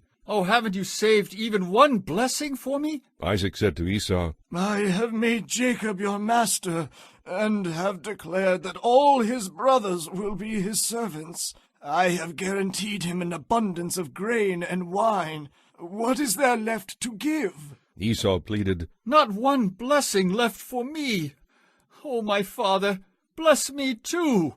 Then Esau broke down and wept. His father Isaac said to him, You will live off the land and what it yields, and you will live by your sword. You will serve your brother for a time, but then you will shake loose from him and be free. Esau hated Jacob because he had stolen his blessing, and he said to himself, My father will soon be dead and gone.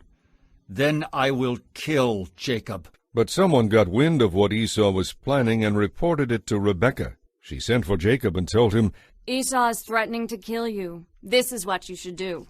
Flee to your uncle Laban in Haran. Stay there with him until your brother's fury is spent. When he forgets what you have done, I will send for you.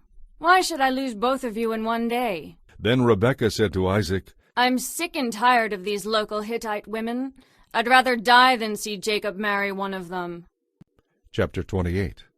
So Isaac called for Jacob, blessed him, and said, "Do not marry any of these Canaanite women.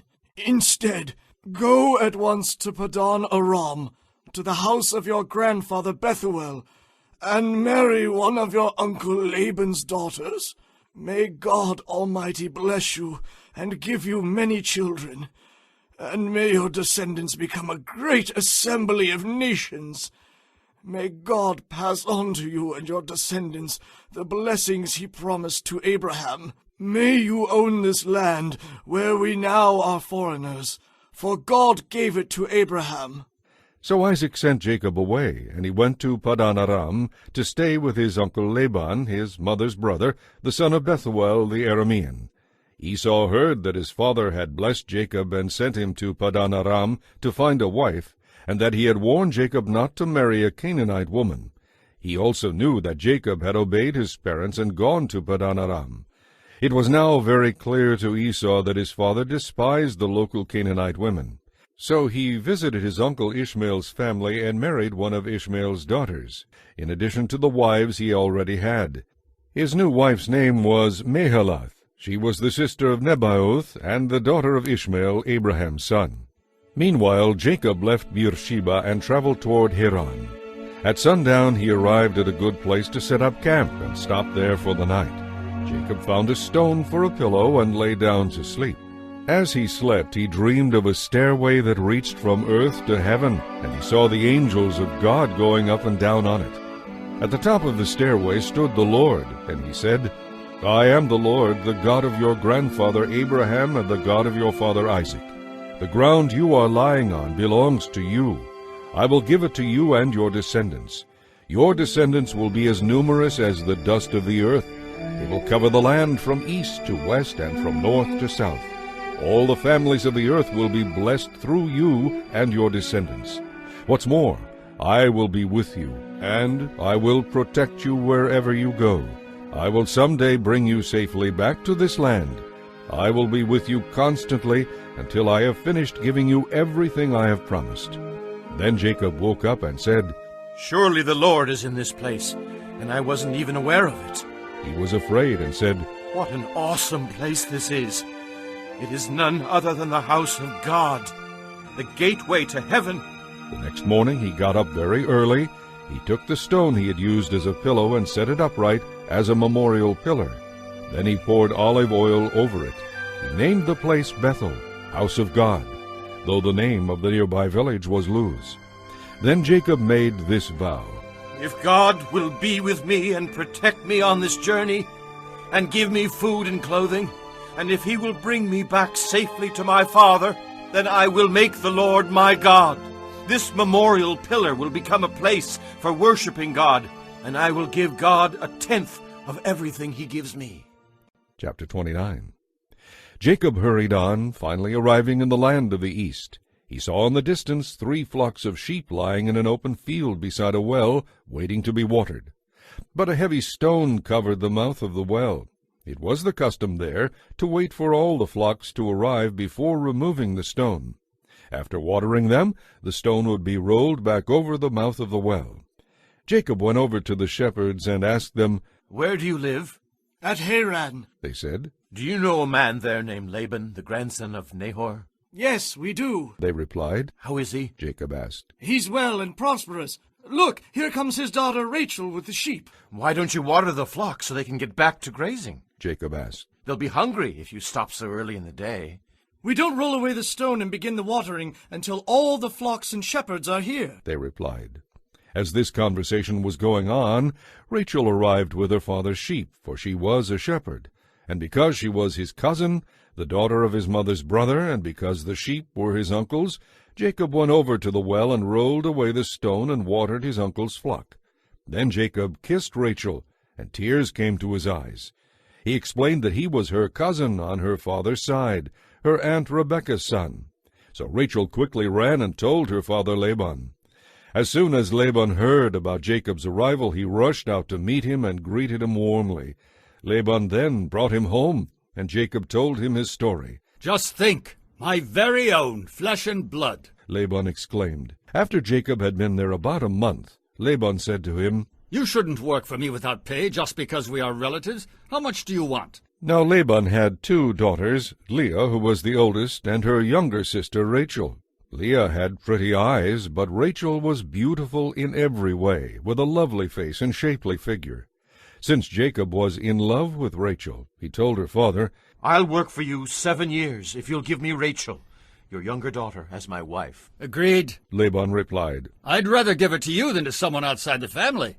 So Jacob spent the next 7 years working to pay for Rachel. But his love for her was so strong that it seemed to him but a few days. Finally, the time came for him to marry her. I have fulfilled my contract, Jacob said to Laban. Now give me my wife so we can be married. So Laban invited everyone in the neighborhood to celebrate with Jacob at a wedding feast. That night, when it was dark, Laban took Leah to Jacob, and he slept with her. And Laban gave Leah a servant, Zilpah, to be her maid. But when Jacob woke up in the morning, it was Leah. What sort of trick is this? Jacob raged at Laban. I worked 7 years for Rachel. What do you mean by this trickery? It's not our custom to marry off a younger daughter ahead of the firstborn, Laban replied. Wait until the bridal week is over, and you can have Rachel too. That is, if you promise to work another 7 years for me. So Jacob agreed to work 7 more years. A week after Jacob had married Leah, Laban gave him Rachel too. And Laban gave Rachel a servant, Bilhah, to be her maid. So Jacob slept with Rachel too, and he loved her more than Leah. He then stayed and worked the additional 7 years. But because Leah was unloved, the Lord let her have a child, while Rachel was childless. So Leah became pregnant and had a son. She named him Reuben, for she said, The Lord has noticed my misery, and now my husband will love me. She soon became pregnant again and had another son. She named him Simeon, for she said, The Lord heard that I was unloved, and has given me another son. Again she became pregnant and had a son. She named him Levi, for she said, Surely now my husband will feel affection for me, since I have given him 3 sons. Once again she became pregnant and had a son. She named him Judah, for she said, Now I will praise the Lord. And then she stopped having children. Chapter 30. When Rachel saw that she wasn't having any children, she became jealous of her sister. Give me children, or I'll die, she exclaimed to Jacob. Jacob flew into a rage. Am I God? He asked. He is the only one able to give you children. Then Rachel told him, Sleep with my servant Bilhah, and she will bear children for me. So Rachel gave him Bilhah to be his wife, and Jacob slept with her. Bilhah became pregnant and presented him with a son. Rachel named him Dan, for she said, God has vindicated me. He has heard my request and given me a son. Then Bilhah became pregnant again and gave Jacob a second son. Rachel named him Naphtali, for she said, I have had an intense struggle with my sister, and I am winning. Meanwhile, Leah realized that she wasn't getting pregnant anymore, so she gave her servant Zilpah to Jacob to be his wife. Soon Zilpah presented him with another son. Leah named him Gad, for she said, How fortunate I am! Then Zilpah produced a second son, and Leah named him Asher, for she said, What joy is mine! The other women will consider me happy indeed. One day during the wheat harvest, Reuben found some mandrakes growing in a field and brought the roots to his mother Leah. Rachel begged Leah to give some of them to her, but Leah angrily replied, Wasn't it enough that you stole my husband? Now will you steal my son's mandrake roots too?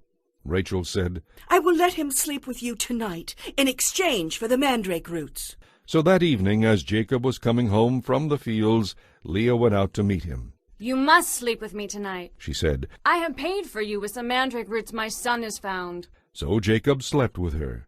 And God answered her prayers.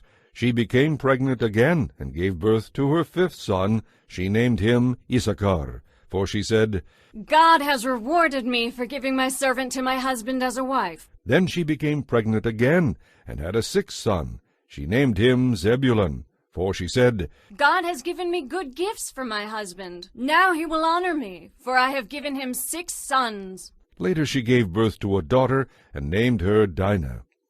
Then God remembered Rachel's plight, and answered her prayers by giving her a child. She became pregnant and gave birth to a son. God has removed my shame, she said, and she named him Joseph, for she said, May the Lord give me yet another son. Soon after Joseph was born to Rachel, Jacob said to Laban, I want to go back home.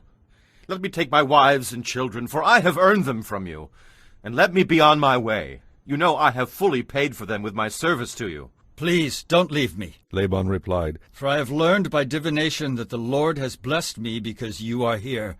How much do I owe you? Whatever it is, I'll pay it. Jacob replied, You know how faithfully I have served you through these many years, and how your flocks and herds have grown. You had little indeed before I came, and your wealth has increased enormously. The Lord has blessed you from everything I do. But now, what about me? When should I provide for my own family? What wages do you want? Laban asked again. Jacob replied, Don't give me anything at all. Just do one thing, and I'll go back to work for you. Let me go out among your flocks today and remove all the sheep and goats that are speckled or spotted, along with all the dark-colored sheep. Give them to me as my wages. This will make it easy for you to see whether or not I have been honest. If you find in my flock any white sheep or goats that are not speckled, you will know that I have stolen them from you. All right, Laban replied. It will be as you have said. But that very day Laban went out and removed all the male goats that were speckled and spotted, the females that were speckled and spotted with any white patches, and all the dark-colored sheep.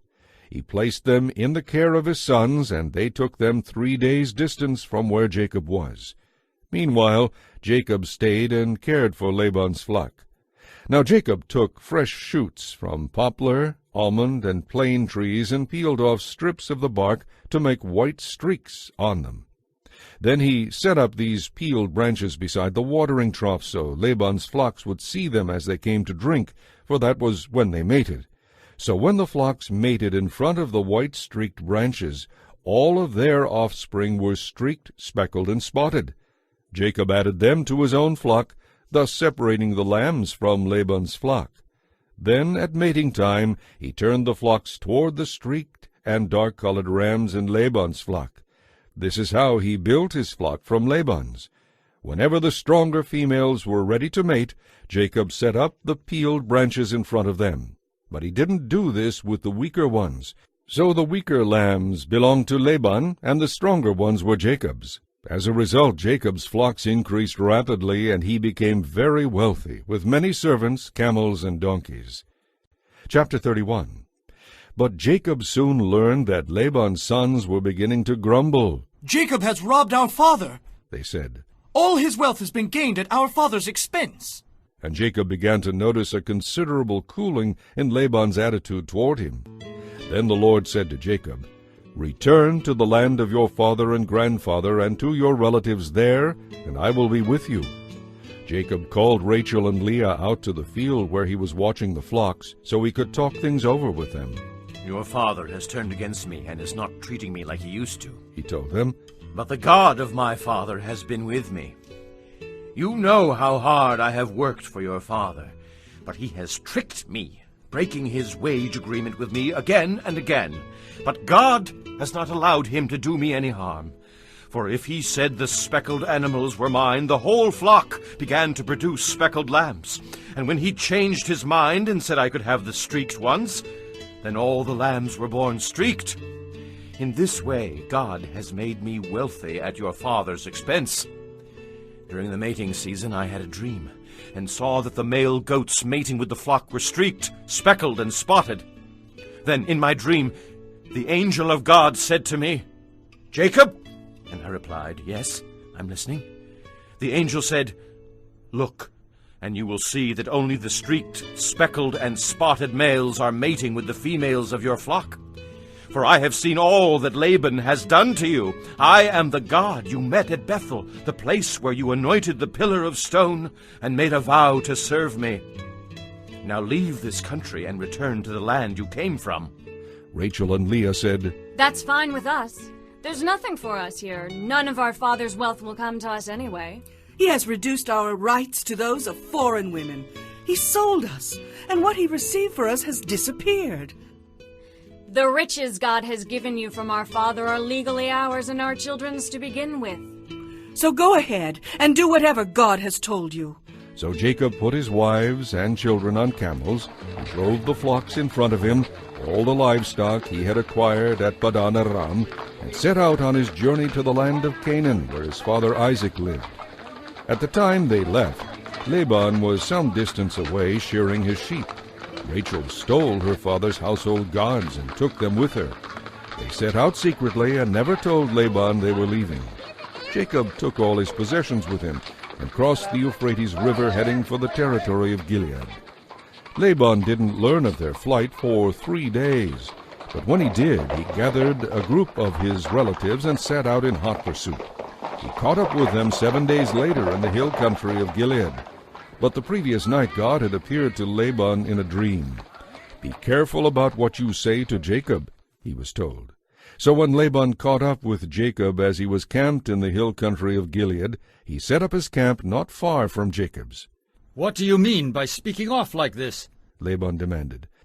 "Are my daughters prisoners, the plunder of war, that you have stolen them away like this? Why did you slip away secretly? I would have given you a farewell party with joyful singing accompanied by tambourines and harps. Why didn't you let me kiss my daughters and grandchildren and tell them goodbye? You have acted very foolishly. I could destroy you, but the God of your father appeared to me last night and told me, 'Be careful about what you say to Jacob.' I know you feel you must go, and you long intensely for your childhood home, but why have you stolen my household gods?" "I rushed away because I was afraid," Jacob answered. "I said to myself, 'He'll take his daughters from me by force.' But as for your household gods, let the person who has taken them die. If you find anything that belongs to you, I swear before all these relatives of ours, I will give it back without question." But Jacob didn't know that Rachel had taken them. Laban went first into Jacob's tent to search there, then into Leah's, and then he searched the tents of the 2 concubines, but he didn't find the gods. Finally, he went into Rachel's tent. Rachel had taken the household gods and had stuffed them into her camel saddle, and now she was sitting on them. So although Laban searched all the tents, he couldn't find them. "Forgive my not getting up, Father," Rachel explained. "I'm having my monthly period." So despite his thorough search, Laban didn't find them. Then Jacob became very angry. "What did you find?" he demanded of Laban. "What is my crime? You have chased me as though I were a criminal. You have searched through everything I own. Now show me what you have found that belongs to you. Set it out here in front of us before our relatives for all to see. Let them decide who is the real owner. 20 years I have been with you, and all that time I cared for your sheep and goats so they produced healthy offspring. In all those years I never touched a single ram of yours for food. If any were attacked and killed by wild animals, did I show them to you and ask you to reduce the count of your flocks? No, I took the loss. You made me pay for every animal stolen from the flocks, whether the loss was my fault or not. I worked for you through the scorching heat of the day, and through cold and sleepless nights. Yes, 20 years, 14 of them earning your 2 daughters, and 6 years to get the flock. And you have reduced my wages 10 times. In fact, except for the grace of God, the God of my grandfather Abraham, the awe-inspiring God of my father Isaac, you would have sent me off without a penny to my name. But God has seen your cruelty and my hard work. That is why he appeared to you last night and vindicated me." Then Laban replied to Jacob, "These women are my daughters, and these children are my grandchildren, and these flocks and all that you have, all are mine. But what can I do now to my own daughters and grandchildren? Come now, and we will make a peace treaty, you and I, and we will live by its terms." So Jacob took a stone and set it up as a monument. He also told his men to gather stones and pile them up in a heap.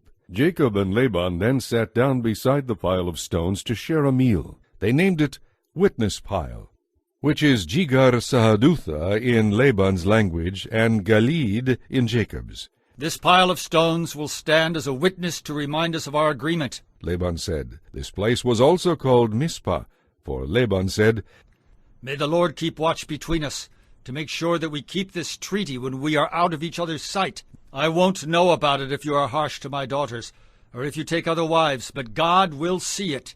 This heap of stones and this pillar stand between us as a witness of our vows. I will not cross this line to harm you, and you will not cross it to harm me. I call on the God of our ancestors, the God of your grandfather Abraham, and the God of my grandfather Nahor, to punish either one of us who harms the other." So Jacob took an oath before the awesome God of his father, Isaac, to respect the boundary line. Then Jacob presented a sacrifice to God and invited everyone to a feast. Afterward they spent the night there in the hills. Laban got up early the next morning, and he kissed his daughters and grandchildren and blessed them. Then he returned home. Chapter 32. As Jacob and his household started on their way again, angels of God came to meet him. When Jacob saw them, he exclaimed, "This is God's camp." So he named the place Mahanaim. Jacob now sent messengers to his brother Esau in Edom, the land of Seir. He told them, "Give this message to my master Esau. Humble greetings from your servant Jacob. I have been living with Uncle Laban until recently, and now I own oxen, donkeys, sheep, goats, and many servants, both men and women. I have sent these messengers to inform you of my coming, hoping that you will be friendly to us." The messengers returned with the news that Esau was on his way to meet Jacob, with an army of 400 men. Jacob was terrified at the news. He divided his household, along with the flocks and herds and camels, into 2 camps. He thought, "If Esau attacks one group, perhaps the other can escape." Then Jacob prayed, "O God of my grandfather Abraham and my father Isaac, O Lord, you told me to return to my land and to my relatives, and you promised to treat me kindly. I am not worthy of all the faithfulness and unfailing love you have shown to me, your servant. When I left home, I owned nothing except a walking stick, and now my household fills 2 camps. O Lord, please rescue me from my brother Esau. I am afraid that he is coming to kill me, along with my wives and children. But you promised to treat me kindly, and to multiply my descendants until they became as numerous as the sands along the seashore, too many to count." Jacob stayed where he was for the night, and prepared a present for Esau, 200 female goats, 20 male goats, 200 ewes, 20 rams, 30 female camels with their young, 40 cows, 10 bulls, 20 female donkeys, and 10 male donkeys. He told his servants to lead them on ahead, each group of animals by itself, separated by a distance in between. He gave these instructions to the men leading the first group. "When you meet Esau, he will ask, 'Where are you going? Whose servants are you? Whose animals are these?' You should reply, 'These belong to your servant Jacob. They are a present for his master Esau. He is coming right behind us.'" Jacob gave the same instructions to each of the herdsmen and told them, "You are all to say the same thing to Esau when you see him, and be sure to say, 'Your servant Jacob is right behind us.'" Jacob's plan was to appease Esau with the presents before meeting him face to face. "Perhaps," Jacob hoped, "he will be friendly to us." So the presents were sent on ahead, and Jacob spent that night in the camp. But during the night Jacob got up and sent his 2 wives, 2 concubines, and 11 sons across the Jabbok River. After they were on the other side, he sent over all his possessions. This left Jacob all alone in the camp, and a man came and wrestled with him until dawn. When the man saw that he couldn't win the match, he struck Jacob's hip and knocked it out of joint at the socket. Then the man said, "Let me go, for it is dawn." But Jacob panted, "I will not let you go unless you bless me." "What is your name?" the man asked. He replied, "Jacob." Your name will no longer be Jacob, the man told him. It is now Israel, because you have struggled with both God and men and have won. What is your name? Jacob asked him. Why do you ask? The man replied. Then he blessed Jacob there. Jacob named the place Peniel, face of God, for he said, I have seen God face to face, yet my life has been spared. The sun rose as he left Peniel, and he was limping because of his hip. That is why even today the people of Israel don't eat meat from near the hip, in memory of what happened that night. Chapter 33. Then in the distance Jacob saw Esau coming with his 400 men. Jacob now arranged his family into a column, with his 2 concubines and their children at the front, Leah and her children next, and Rachel and Joseph last. Then Jacob went on ahead. As he approached his brother, he bowed low 7 times before him. Then Esau ran to meet him and embraced him affectionately and kissed him. Both of them were in tears. Then Esau looked at the women and children and asked, Who are these people with you? These are the children God has graciously given to me. Jacob replied. Then the concubines came forward with their children and bowed low before him. Next Leah came with her children, and they bowed down. Finally Rachel and Joseph came and made their bows. And what were all their flocks and herds I met as I came? Esau asked. Jacob replied, They are gifts, my lord, to ensure your goodwill. Brother, I have plenty. Esau answered. Keep what you have. No, please accept them. Jacob said, For what a relief it is to see your friendly smile. It is like seeing the smile of God. Please take my gifts, for God has been very generous to me. I have more than enough. Jacob continued to insist, so Esau finally accepted them. Well, let's be going, Esau said. I will stay with you and lead the way. But Jacob replied, You can see, my lord, that some of the children are very young, and the flocks and herds have their young too. If they are driven too hard, they may die. So go on ahead of us. We will follow at our own pace and meet you at Seir. Well, Esau said, at least let me leave you some of my men to guide and protect you. There is no reason for you to be so kind to me, Jacob insisted. So Esau started back to Seir that same day. Meanwhile, Jacob and his household traveled on to Succoth. There he built himself a house and made shelters for his flocks and herds. That is why the place was named Succoth. Then they arrived safely at Shechem in Canaan, and they set up camp just outside the town. Jacob bought the land he camped on from the family of Hamor, Shechem's father, for 100 pieces of silver. And there he built an altar and called it El Elohi Israel. Chapter 34. One day Dinah, Leah's daughter, went to visit some of the young women who lived in the area. But when the local prince, Shechem, son of Hamor the Hivite, saw her, he took her and raped her. But Shechem's love for Dinah was strong, and he tried to win her affection. He even spoke to his father about it. Get this girl for me, he demanded. I want to marry her. Word soon reached Jacob that his daughter had been defiled, but his sons were out in the fields herding cattle, so he did nothing until they returned. Meanwhile, Hamor, Shechem's father, came out to discuss the matter with Jacob. He arrived just as Jacob's sons were coming in from the fields. They were shocked and furious that their sister had been raped. Shechem had done a disgraceful thing against Jacob's family, a thing that should never have been done. Hamor told Jacob and his sons, My son Shechem is truly in love with your daughter, and he longs for her to be his wife. Please let him marry her. We invite you to let your daughters marry our sons, and we will give our daughters as wives for your young men, and you may live among us. The land is open to you. Settle here and trade with us. You are free to acquire property among us. Then Shechem addressed Dinah's father and brothers. Please be kind to me, and let me have her as my wife, he begged. I will give whatever you require. No matter what dowry or gift you demand, I will pay it. Only give me the girl as my wife. But Dinah's brothers deceived Shechem and Hamor because of what Shechem had done to their sister. They said to them, We couldn't possibly allow this because you aren't circumcised.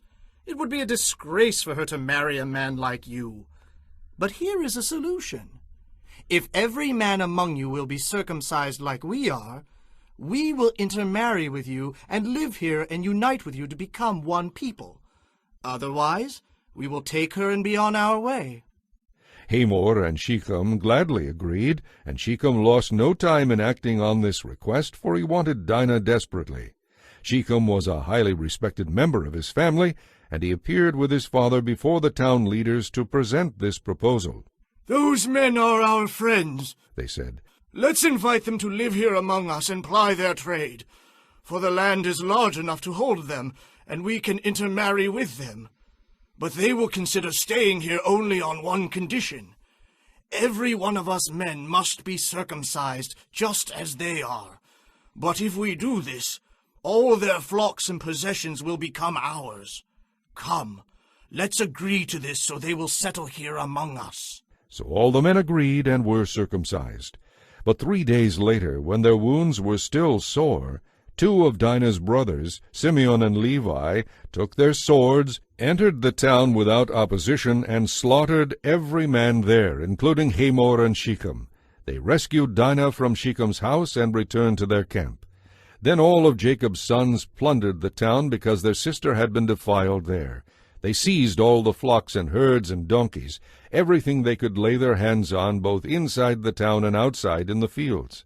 They also took all the women and children and wealth of every kind. Afterward Jacob said to Levi and Simeon, "You have made me stink among all the people of this land, among all the Canaanites and Perizzites. We are so few that they will come and crush us. We will all be killed." "Should he treat our sister like a prostitute?" they retorted angrily. Chapter 35. God said to Jacob, "Now move on to Bethel and settle there. Build an altar there to worship me, the God who appeared to you when you fled from your brother Esau." So Jacob told everyone in his household, "Destroy your idols, wash yourselves, and put on clean clothing. We are now going to Bethel, where I will build an altar to the God who answered my prayers when I was in distress. He has stayed with me wherever I have gone." So they gave Jacob all their idols and their earrings, and he buried them beneath the tree near Shechem. When they set out again, terror from God came over the people in all the towns of that area, and no one attacked them. Finally they arrived at Luz, now called Bethel, in Canaan. Jacob built an altar there and named it El Bethel, because God had appeared to him there at Bethel when he was fleeing from Esau. Soon after this, Rebekah's old nurse, Deborah, died. She was buried beneath the oak tree in the valley below Bethel. Ever since, the tree has been called the Oak of Weeping. God appeared to Jacob once again when he arrived at Bethel after traveling from Padan Aram. God blessed him and said, "Your name is no longer Jacob, you will now be called Israel." Then God said, "I am God Almighty. Multiply and fill the earth. Become a great nation, even many nations. Kings will be among your descendants, and I will pass on to you the land I gave to Abraham and Isaac. Yes, I will give it to you and your descendants." Then God went up from the place where he had spoken to Jacob. Jacob set up a stone pillar to mark the place where God had spoken to him. He then poured wine over it as an offering to God, and anointed the pillar with olive oil. Jacob called the place Bethel, house of God, because God had spoken to him there. Leaving Bethel, they traveled on toward Ephrath, that is, Bethlehem. But Rachel's pains of childbirth began while they were still some distance away. After a very hard delivery, the midwife finally exclaimed, "Don't be afraid, you have another son." Rachel was about to die, but with her last breath she named him Ben-Onai. The baby's father, however, called him Benjamin.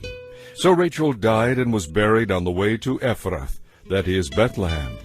Jacob set up a stone monument over her grave, and it can be seen there to this day. Jacob then traveled on and camped beyond the tower of Edir. While he was there, Reuben slept with Bilhah, his father's concubine, and someone told Jacob about it. These are the names of the 12 sons of Jacob. The sons of Leah were Reuben, Jacob's oldest son, Simeon, Levi, Judah, Issachar, and Zebulun. The sons of Rachel were Joseph and Benjamin. The sons of Bilhah, Rachel's servant, were Dan and Naphtali. The sons of Zilpah, Leah's servant, were Gad and Asher. These were the sons born to Jacob at Padan Aram. So Jacob came home to his father Isaac in Mamre, which is near Kiriath Arba, now called Hebron, where Abraham had also lived. Isaac lived for 180 years, and he died at a ripe old age, joining his ancestors in death. Then his sons Esau and Jacob buried him. Chapter 36. This is the history of the descendants of Esau, also known as Edom. Esau married 2 young women from Canaan, Adah, the daughter of Elon, the Hittite, and Aholibamah, the daughter of Anna, and granddaughter of Zibeon the Hivite.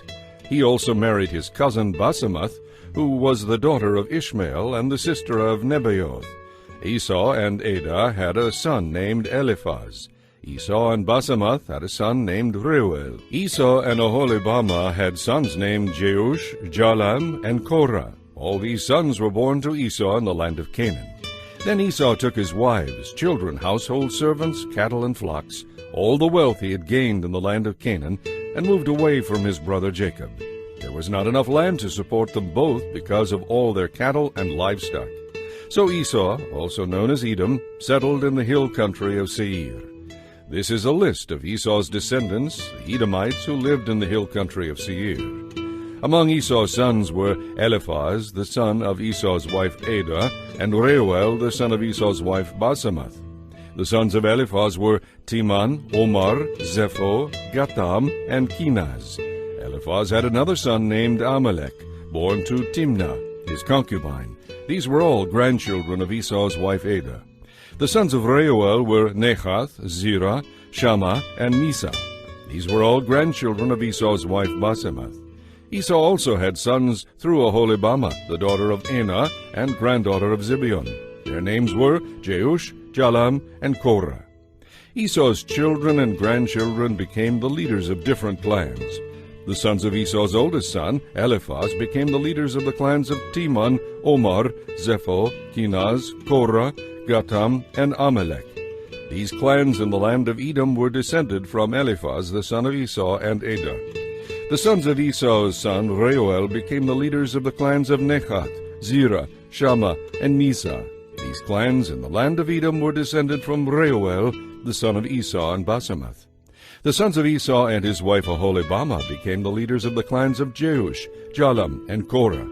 These are the clans descended from Esau's wife Aholibamah, the daughter of Anah.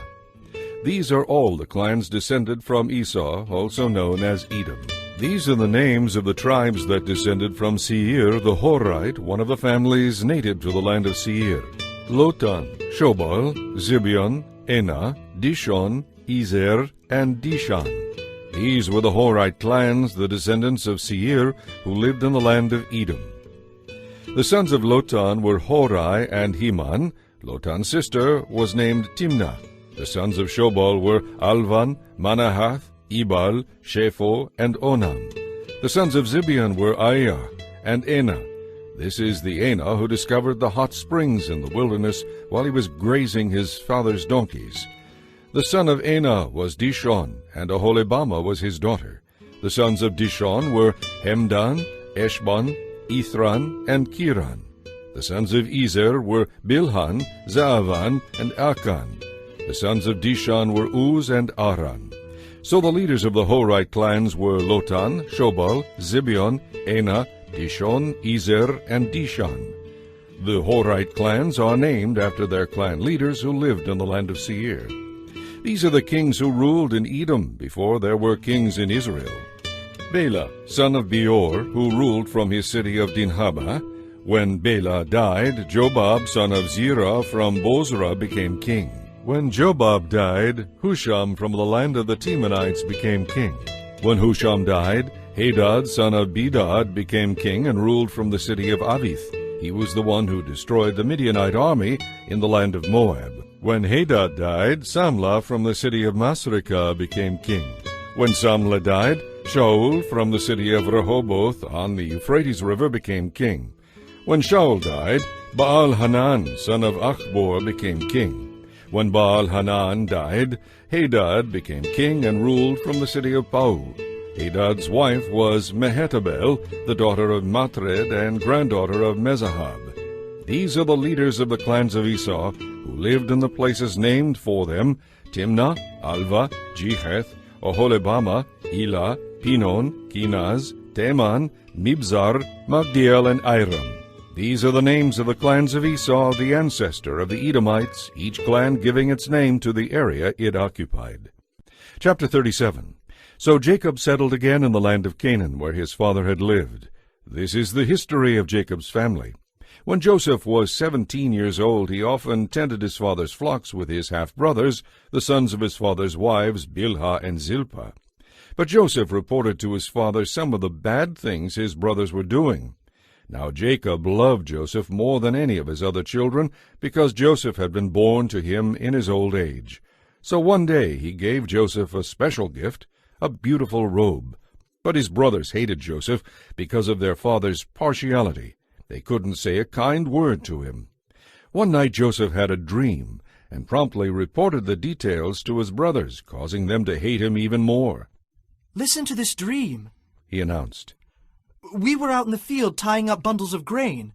My bundle stood up, and then your bundles all gathered around and bowed low before it." So you were going to be our king, are you? His brothers taunted, and they hated him all the more for his dream and what he had said.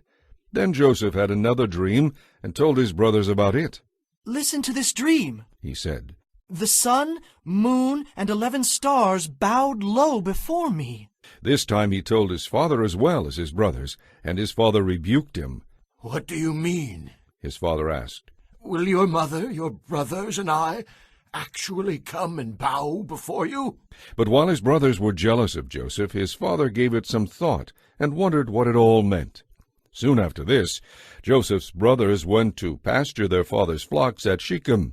When they had been gone for some time, Jacob said to Joseph, Your brothers are over at Shechem with the flocks. I'm going to send you to them. "I'm ready to go," Joseph replied.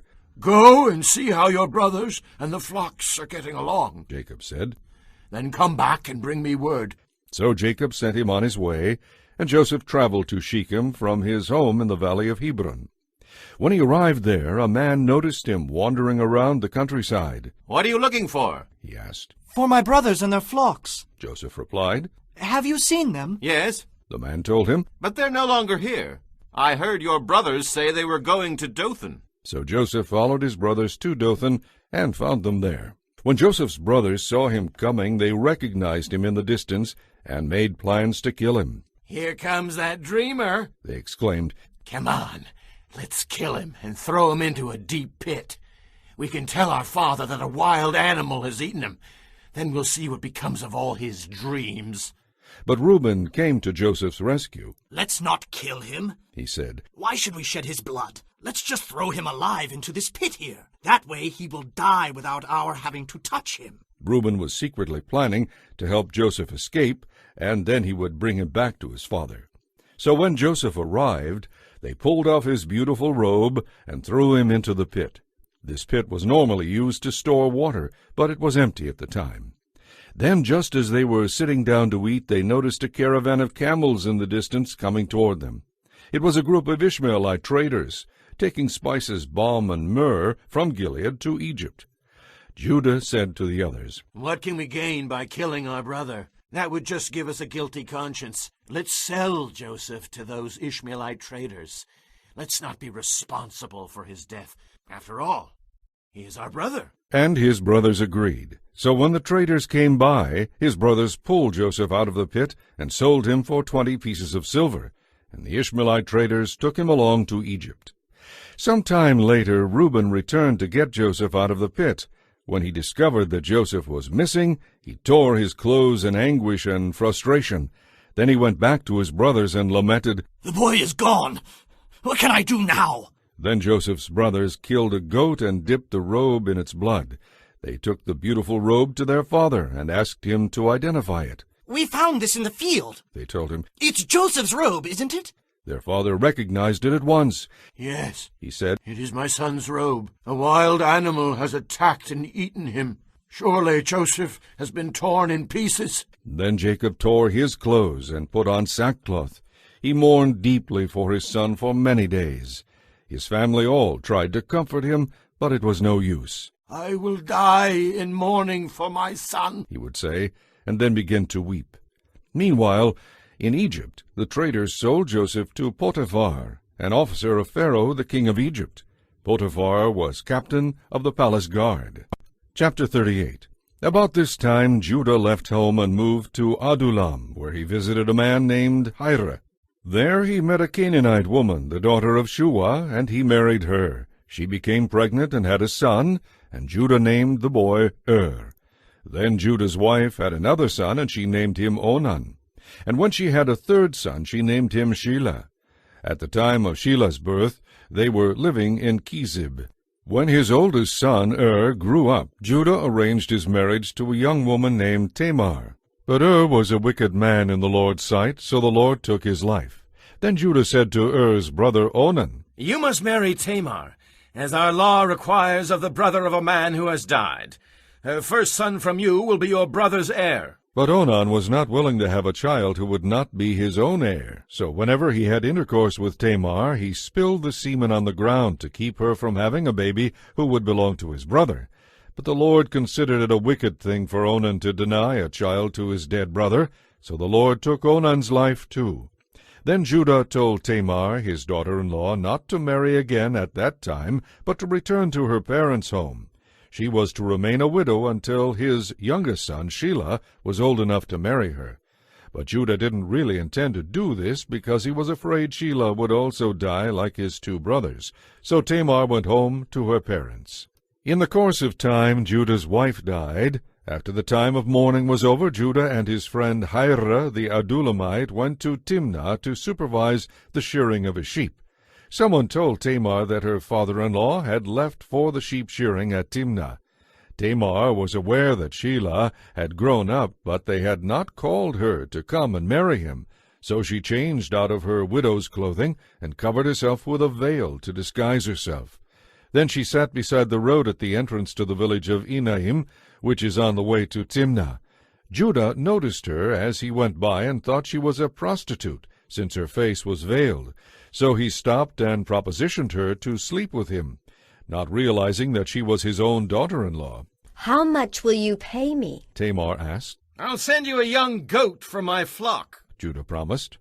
What pledge will you give me so I can be sure you will send it to me? She asked. Well, what do you want? He inquired. She replied, I want your identification seal, your cord, and the walking stick you are carrying. So Judah gave these items to her. She then let him sleep with her, and she became pregnant. Afterward she went home, took off her veil, and put on her widow's clothing as usual. Judah asked his friend Hira the Adullamite to take the young goat back to her and to pick up the pledges he had given her, but Hira couldn't find her. So he asked the men who lived there, Where can I find the prostitute who was sitting beside the road at the entrance to the village? We've never had a prostitute here, they replied. So Hira returned to Judah and told him that he couldn't find her anywhere, and that the men of the village had claimed they didn't have a prostitute there. Then let her keep the pledges, Judah exclaimed. We tried our best to send her the goat. We'd be the laughing stock of the village if we went back again. About 3 months later, word reached Judah that Tamar, his daughter-in-law, was pregnant as a result of prostitution. Bring her out and burn her, Judah shouted. But as they were taking her out to kill her, she sent this message to her father-in-law. The man who owns this identification seal and walking stick is the father of my child. Do you recognize them? Judah admitted that they were his and said, She is more in the right than I am, because I didn't keep my promise to let her marry my son Shelah. But Judah never slept with Tamar again. In due season, the time of Tamar's delivery arrived, and she had twin sons. As they were being born, one of them reached out his hand, and the midwife tied a scarlet thread around the wrist of the child who appeared first, saying, This one came out first. But then he drew back his hand, and the other baby was actually the first to be born. What? The midwife exclaimed. How did you break out first? And ever after he was called Perez. Then the baby with the scarlet thread on his wrist was born, and he was named Zerah. Chapter 39. Now when Joseph arrived in Egypt with the Ishmaelite traders, he was purchased by Potiphar, a member of the personal staff of Pharaoh, the king of Egypt. Potiphar was the captain of the palace guard. The Lord was with Joseph and blessed him greatly as he served in the home of his Egyptian master. Potiphar noticed this and realized that the Lord was with Joseph, giving him success in everything he did. So Joseph naturally became quite a favorite with him. Potiphar soon put Joseph in charge of his entire household and entrusted him with all his business dealings. From the day Joseph was put in charge, the Lord began to bless Potiphar for Joseph's sake. All his household affairs began to run smoothly, and his crops and livestock flourished. So Potiphar gave Joseph complete administrative responsibility over everything he owned.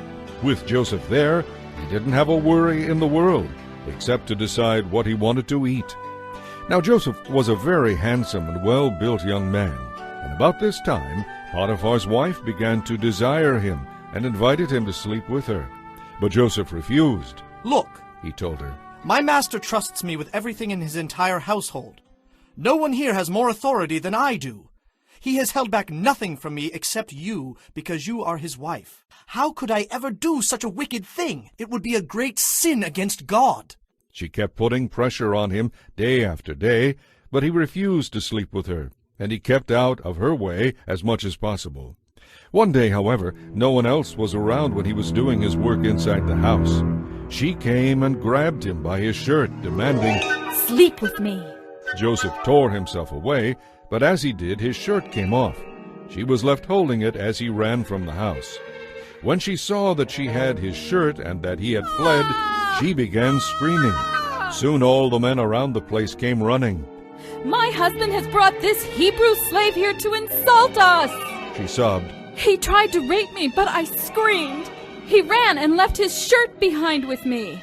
She kept the shirt with her, and when her husband came home that night, she told him her story. "That Hebrew slave you've had around here tried to make a fool of me," she said. "I was saved only by my screams. He ran out, leaving his shirt behind." After hearing his wife's story, Potiphar was furious. He took Joseph and threw him into the prison where the king's prisoners were held.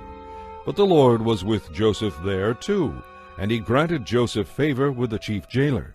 Before long, the jailer put Joseph in charge of all the other prisoners and over everything that happened in the prison. The chief jailer had no more worries after that because Joseph took care of everything. The Lord was with him, making everything run smoothly and successfully. Chapter 40. Sometime later, Pharaoh's chief cupbearer and chief baker offended him. Pharaoh became very angry with these officials, and he put them in the prison where Joseph was, in the palace of Potiphar, the captain of the guard. They remained in prison for quite some time, and Potiphar assigned Joseph to take care of them. One night the cupbearer and the baker each had a dream, and each dream had its own meaning.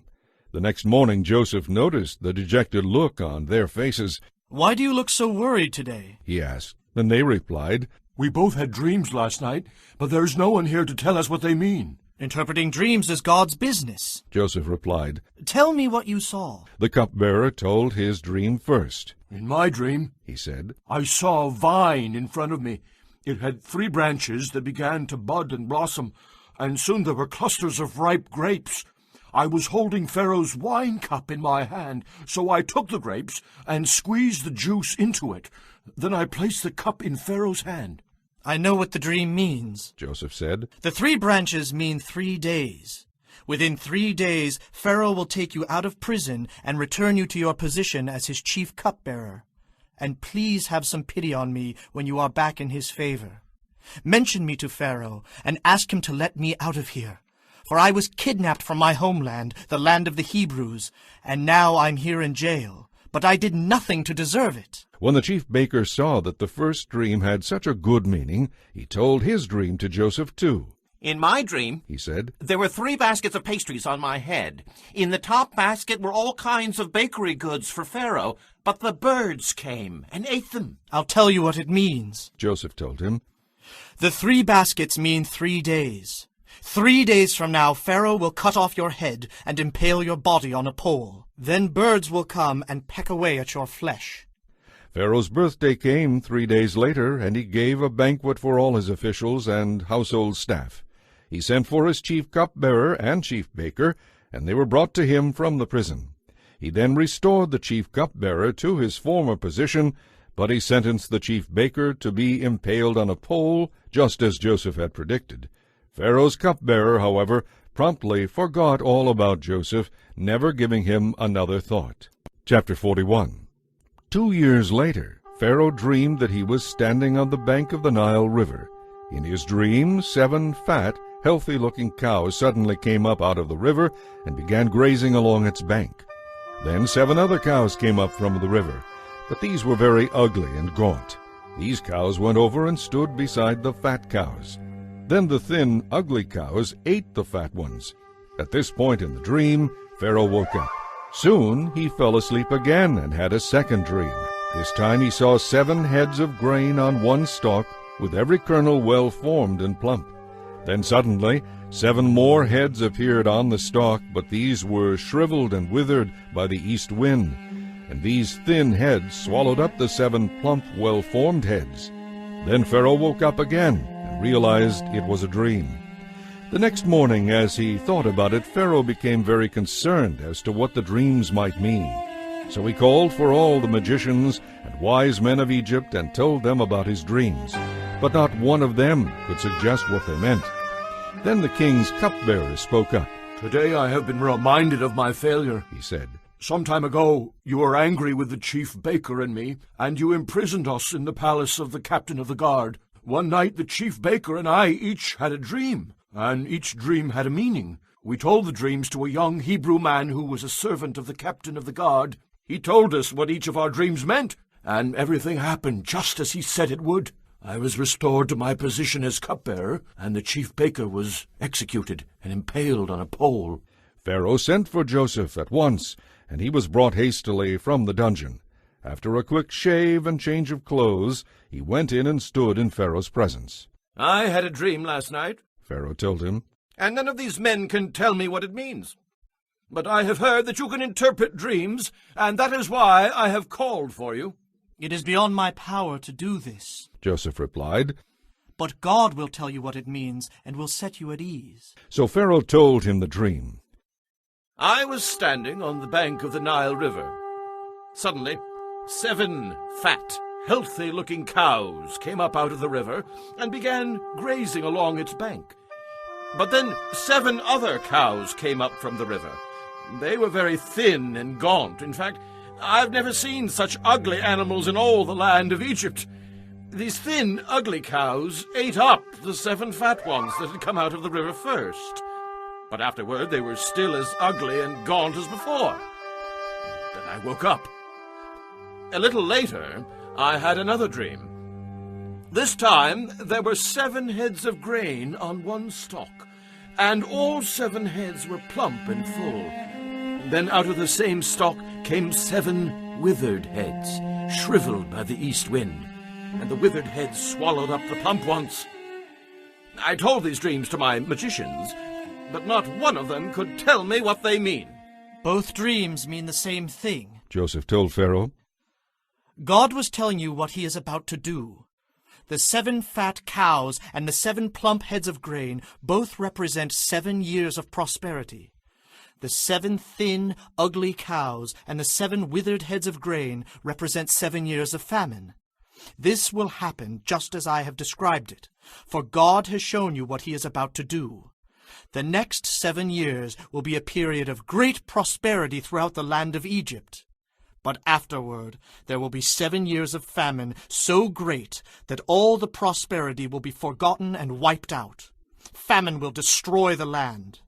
This famine will be so terrible that even the memory of the good years will be erased. As for having the dream twice, it means that the matter has been decreed by God and that he will make these events happen soon. My suggestion is that you find the wisest man in Egypt and put him in charge of a nationwide program. Let Pharaoh appoint officials over the land and let them collect 1/5 of all the crops during the 7 good years. Have them gather all the food and grain of these good years into the royal storehouses, and store it away so there will be food in the cities. That way there will be enough to eat when the 7 years of famine come. Otherwise, disaster will surely strike the land, and all the people will die." Joseph's suggestions were well received by Pharaoh and his advisers. As they discussed who should be appointed for the job, Pharaoh said, "Who could do it better than Joseph?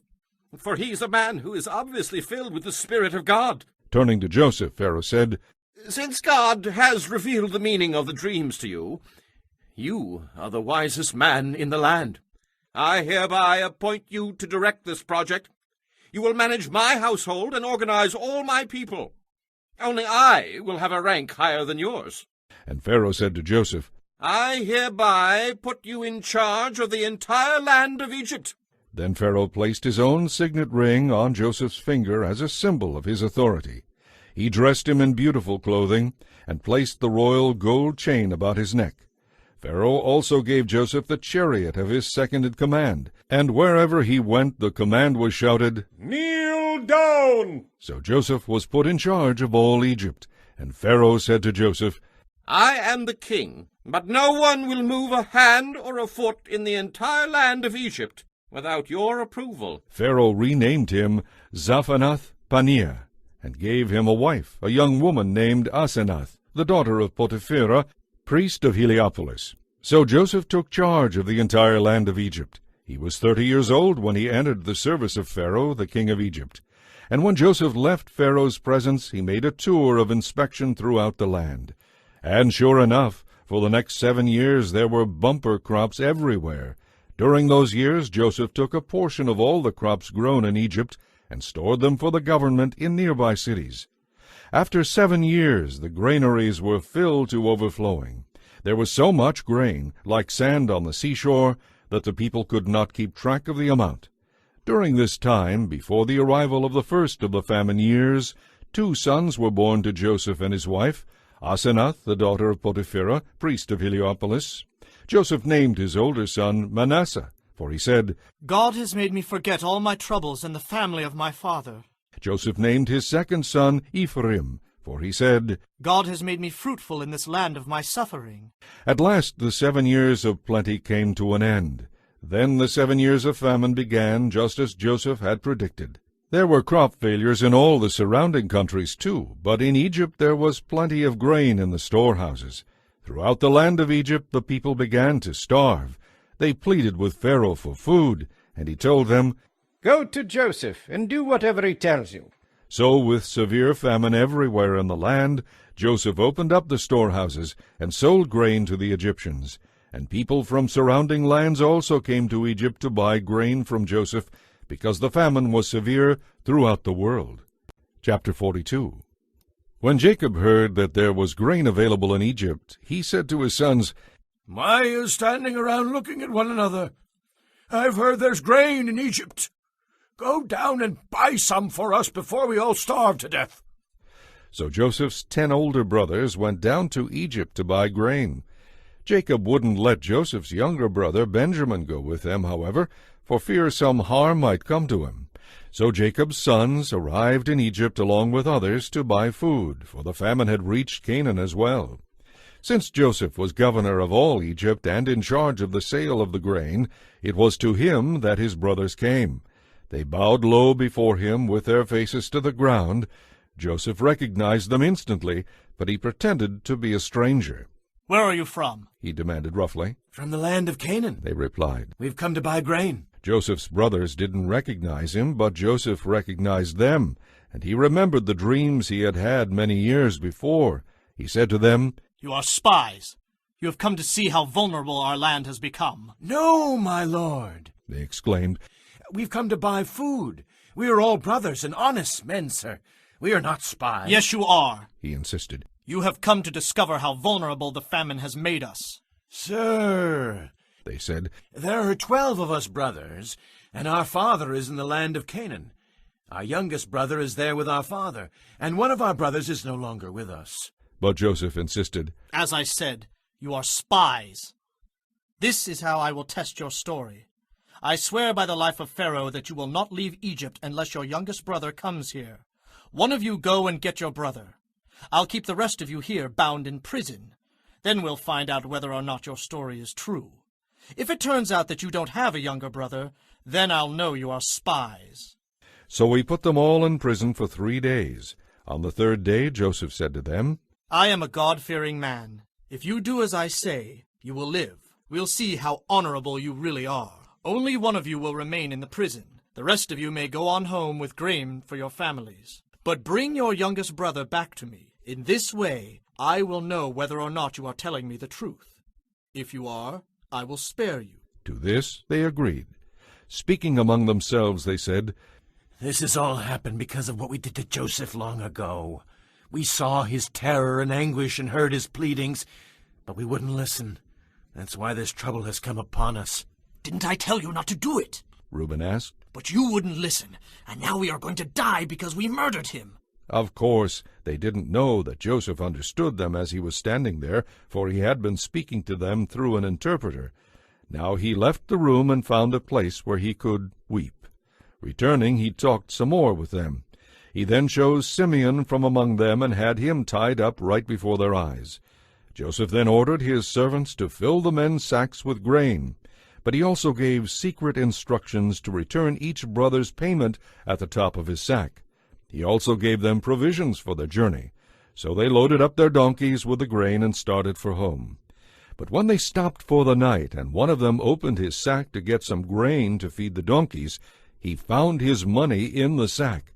Look, he exclaimed to his brothers. My money is here in my sack. They were filled with terror and said to each other, What has God done to us? So they came to their father Jacob in the land of Canaan and told him all that had happened.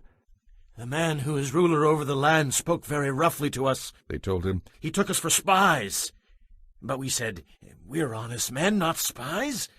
We are 12 brothers, sons of one father.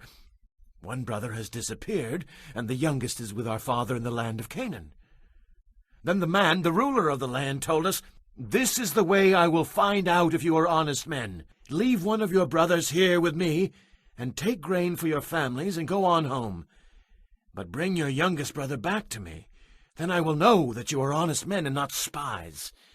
If you prove to be what you say, then I will give you back your brother, and you may come as often as you like to buy grain. As they emptied out the sacks, there at the top of each one was the bag of money paid for the grain. Terror gripped them as it did their father. Jacob exclaimed, You have deprived me of my children. Joseph has disappeared. Simeon is gone. And now you want to take Benjamin too. Everything is going against me. Then Reuben said to his father, You may kill my 2 sons if I don't bring Benjamin back to you. I'll be responsible for him. But Jacob replied, My son will not go down with you, for his brother Joseph is dead, and he alone is left of his mother's children. If anything should happen to him, you would bring my gray head down to the grave in deep sorrow. Chapter 43. But there was no relief from the terrible famine throughout the land. When the grain they had brought from Egypt was almost gone, Jacob said to his sons, Go again and buy us a little food. But Judah said, The man wasn't joking when he warned that we couldn't see him again unless Benjamin came along. If you let him come with us, we will go down and buy some food. But if you don't let Benjamin go, we may as well stay at home. Remember that the man said, You won't be allowed to come and see me unless your brother is with you. Why did you ever tell him you had another brother? Jacob moaned. Why did you have to treat me with such cruelty? But the man specifically asked us about our family, they replied. He wanted to know whether our father was still living, and he asked us if we had another brother, so we told him. How could we have known he would say, Bring me your brother? Judah said to his father, Send the boy with me, and we will be on our way. Otherwise we will all die of starvation, and not only we, but you and our little ones. I personally guarantee his safety. If I don't bring him back to you, then let me bear the blame forever. For we could have gone and returned twice by this time, if you'd let him come without delay. So their father Jacob finally said to them, If it can't be avoided, then at least do this. Fill your bags with the best products of the land. Take them to the man as gifts, balm, honey, spices, myrrh, pistachio nuts, and almonds. Take double the money that you found in your sacks, as it was probably someone's mistake. Then take your brother and go back to the man. May God Almighty give you mercy as you go before the man, that he might release Simeon and return Benjamin. And if I must bear the anguish of their deaths, then so be it." So they took Benjamin and the gifts and doubled the money and hurried to Egypt, where they presented themselves to Joseph. When Joseph saw that Benjamin was with them, he said to the manager of his household, "These men will eat with me this noon. Take them inside and prepare a big feast." So the man did as he was told and took them to Joseph's palace. They were badly frightened when they saw where they were being taken. "It's because of the money returned to us in our sacks," they said. "He plans to pretend that we stole it. Then he will seize us as slaves and take our donkeys." As the brothers arrived at the entrance to the palace, they went over to the man in charge of Joseph's household. They said to him, "Sir, after our first trip to Egypt to buy food, as we were returning home, we stopped for the night and opened our sacks. The money we had used to pay for the grain was there in our sacks. Here it is. We have brought it back again. We also have additional money to buy more grain. We have no idea how the money got into our sacks." "Relax. Don't worry about it," the household manager told them. "Your God, the God of your ancestors, must have put it there. We collected your money all right." Then he released Simeon and brought him out to them. The brothers were then led into the palace and given water to wash their feet and food for their donkeys. They were told they would be eating there, so they prepared their gifts for Joseph's arrival at noon. When Joseph came, they gave him their gifts and bowed low before him. He asked them how they had been getting along, and then he said, "How is your father, the old man you spoke about?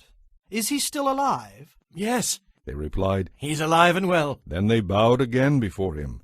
Looking at his brother Benjamin, Joseph asked, "Is this your youngest brother, the one you told me about? May God be gracious to you, my son." Then Joseph made a hasty exit because he was overcome with emotion for his brother and wanted to cry.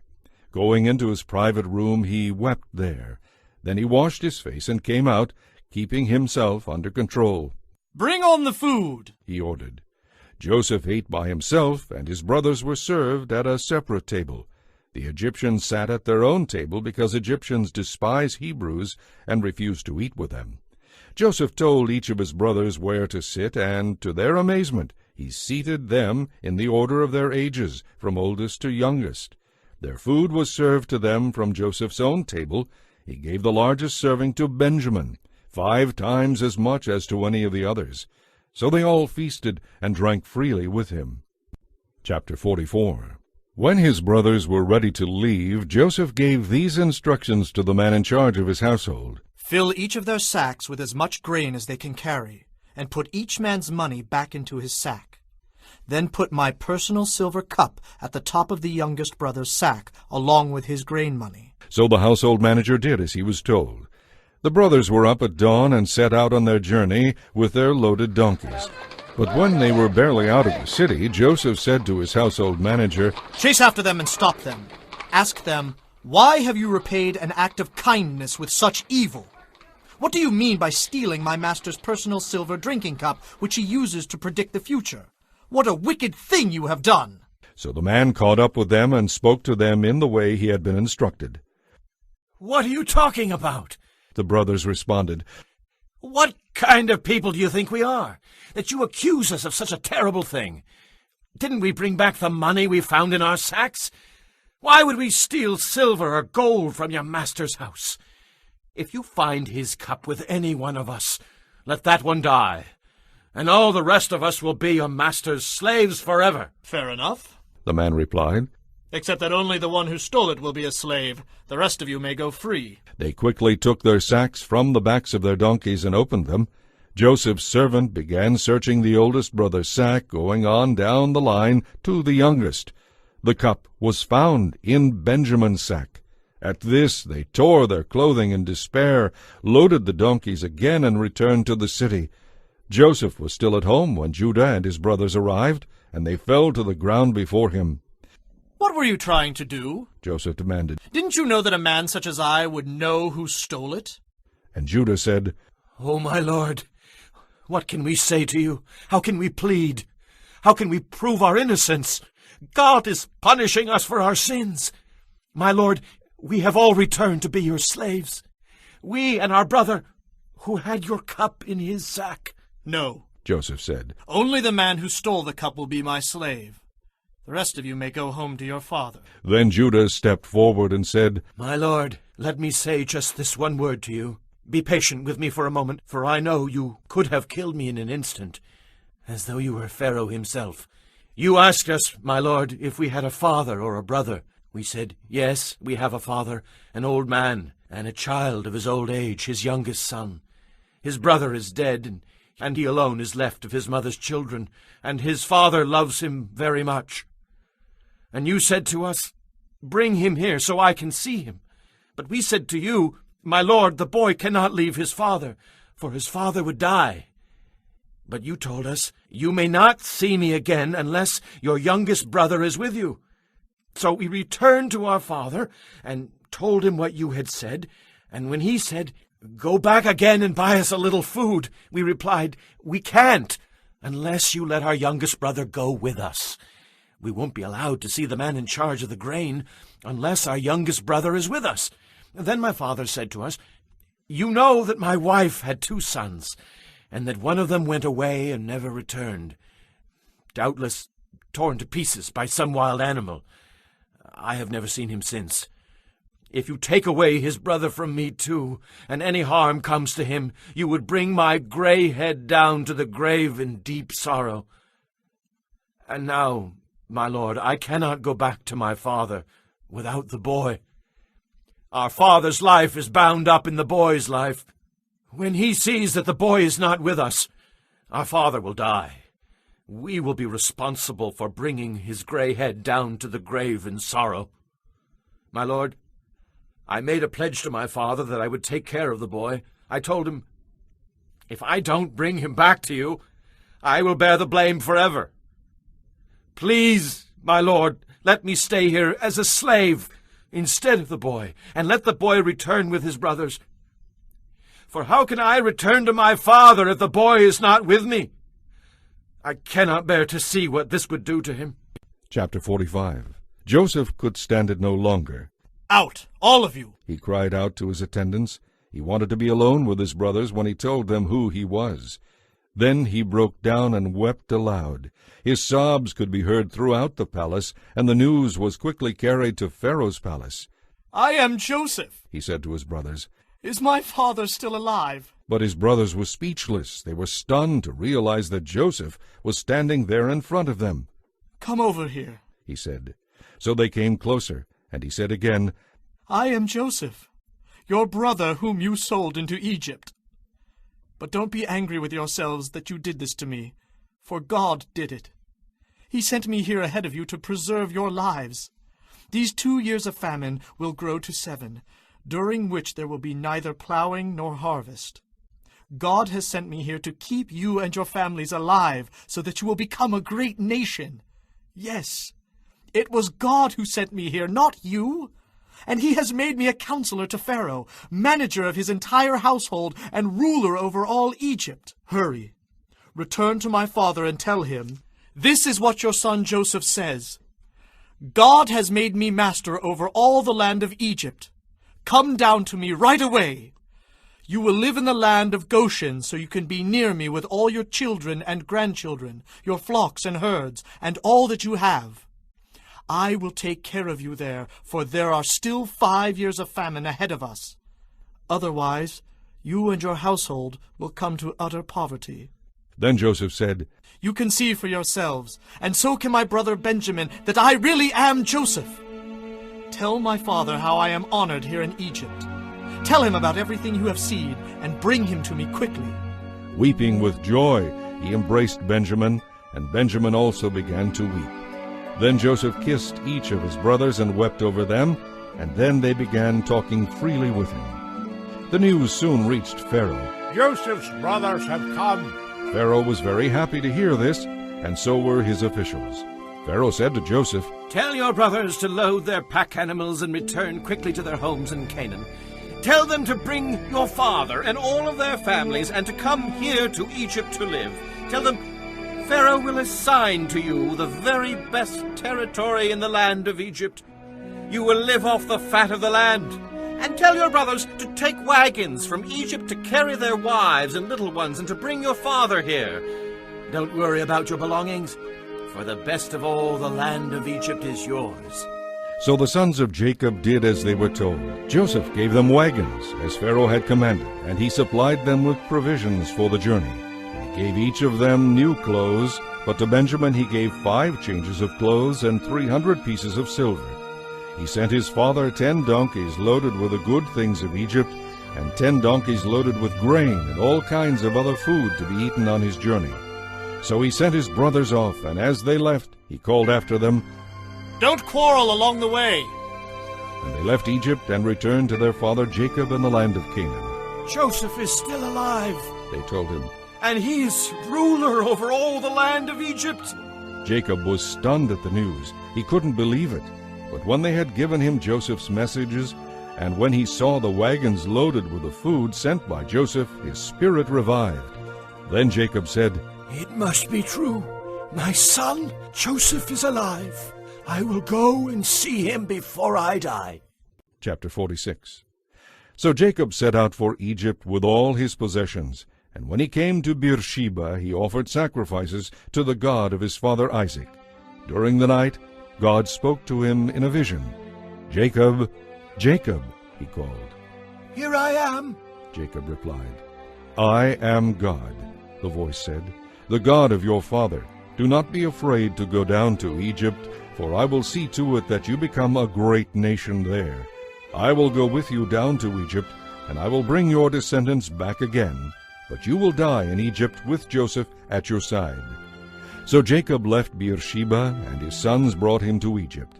They carried their little ones and wives in the wagons Pharaoh had provided for them.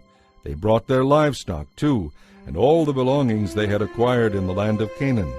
Jacob and his entire family arrived in Egypt, sons and daughters, grandsons and granddaughters, all his descendants. These are the names of the Israelites, the descendants of Jacob who went with him to Egypt. Reuben was Jacob's oldest son. The sons of Reuben were Hanoch, Palu, Hezron, and Carmi. The sons of Simeon were Jemuel, Jamin, Ohad, Jachin, Zohar, and Shaul. Shaul's mother was a Canaanite woman. The sons of Levi were Gershon, Kohath, and Merari. The sons of Judah were Onan, Shelah, Perez, and Zerah. But and Onan had died in the land of Canaan. The sons of Perez were Hezron and Hamul. The sons of Issachar were Tola, Pua, Jashub, and Shimron. The sons of Zebulun were Sered, Elon, and Jalil. These are the sons of Jacob who were born to Leah in Padan Aram, along with their sister Dinah. In all, Jacob's descendants through Leah numbered 33. The sons of Gad were Zephon, Haggai, Shunai, Esbon, Eri, Arodai, and Arelai.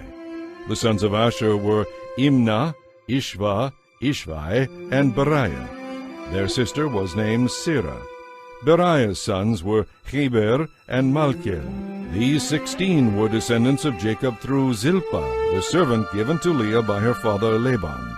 The sons of Jacob's wife Rachel were Joseph and Benjamin. Joseph's sons, born in the land of Egypt, were Manasseh and Ephraim.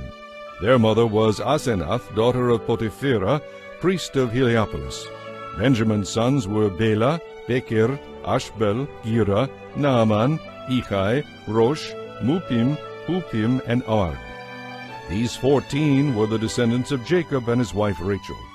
The son of Dan was Hushim. The sons of Naphtali were Jazil, Gunai, Jezer, and Shilem. These 7 were the descendants of Jacob through Bilhah, the servant given to Rachel by her father Laban. So the total number of Jacob's direct descendants who went with him to Egypt, not counting his sons' wives, was 66.